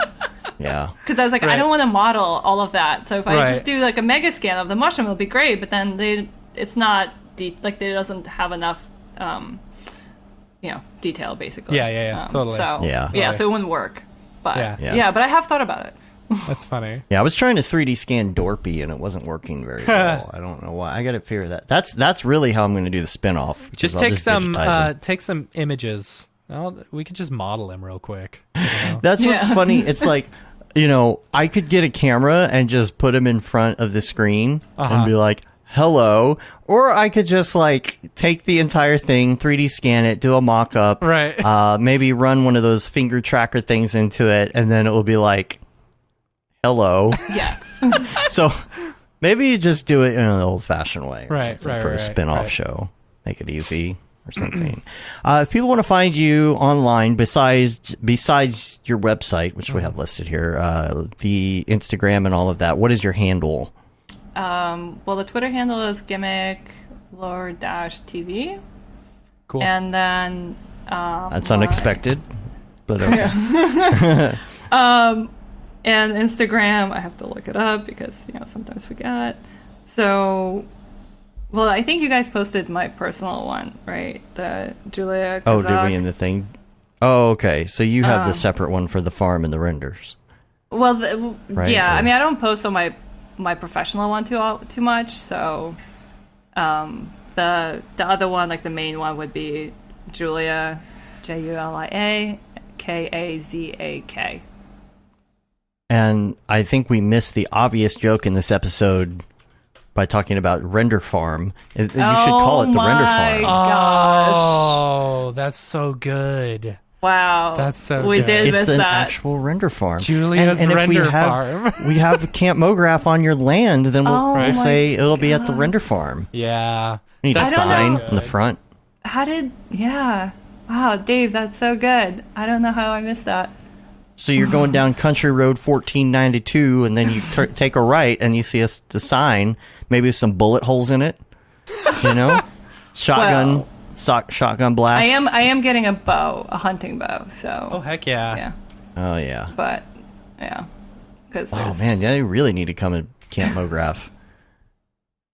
Show us what's up. yeah. All right, Yeah, my we'll go husband set hunting up. at Camp Mograph. He set up not archery. He set up like the what's that called? The thing that The axe throwing? the axe throwing. Yes. Yes. So That's cool. That's happening. Sweet. I'm- Combine that with day drinking. Oh, it's gonna be awesome. That's funny.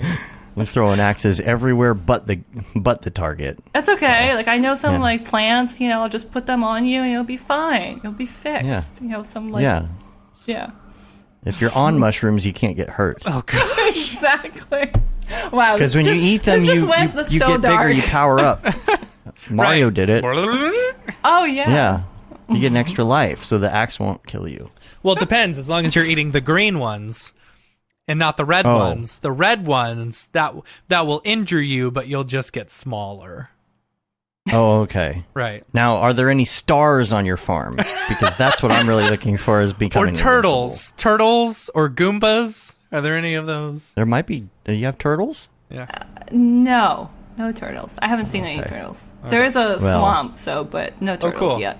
There's frogs. I don't know. They weren't in the Nintendo. They weren't in Mario, so. Well, they were in Mario 2. Mario 2 there was frogs? Mario 2 there was frog suit. Oh yeah, there's a frog suit in Mario 3. Yeah. But Mario 2, the very end was that big toad frog guy, right? Oh. That you had to throw that was a port of a different vegetables game. It into doesn't his count. mouth. It doesn't count. Yeah, it was just Mario 2 it was a doesn't count. dream the whole time, so it doesn't matter. I was dead at the time. I was dead at the time. Yeah.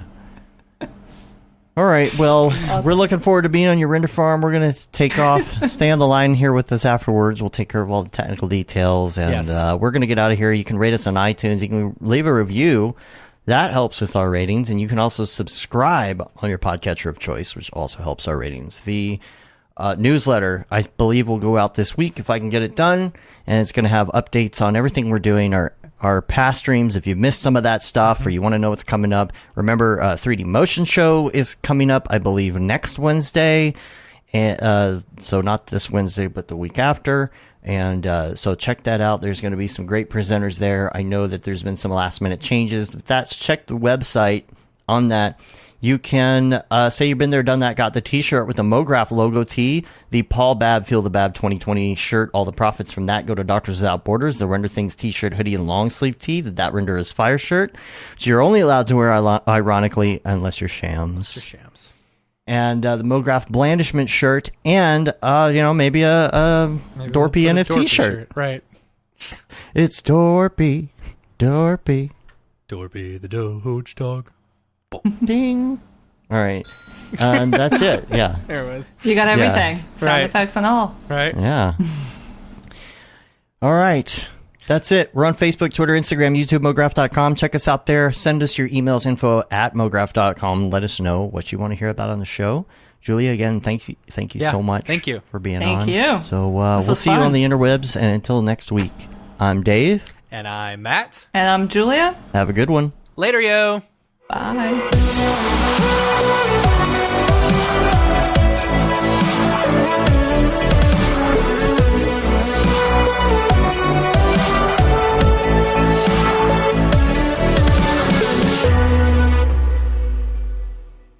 It's pretty good, I guess. Mograph.com, an online resource for motion graphic artists. Start your week with the Mograph podcast. Industry news, interviews with your favorite artists, and terrible humor. Watch live shows and interviews from Mograph events like NAB, SIGGRAPH, Half-Res, and local meetups. Our Mograph Talks feature live demos and motivation from artists all around the world. Sometimes you gotta make stuff that you're not gonna put on your reel, and I'm not here to judge. What if Rick and Morty show up for the countdown at midnight? That's where I peaked in life, in my career. We gotta stop this thing, Rick! It's gonna kill us all! Hear from the people that create your software, design your render engines, and artists that are changing the face of modern motion graphics. You get that render done. Yeah, you better frame what? Mograph tutorials and online classes will teach you about Cinema 4D, After Effects, as well as other popular software and render engines. Throw in the HDR Studio, take the render settings, pick the HDR, put in a reflection, and gorgeous. Branch into new software. Learn time-saving tips, techniques, workflows, and lessons that'll keep you up to date in the world of motion design.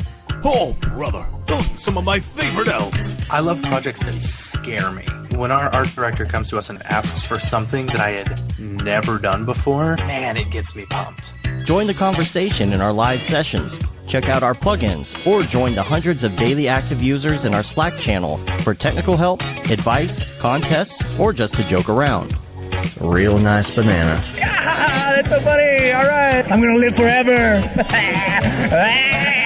Subscribe today and get the latest updates on our YouTube and other social media channels. Take all your dreams and just do it! We don't care how you get here, folks. Just get here. Subscribe to Mograph.com.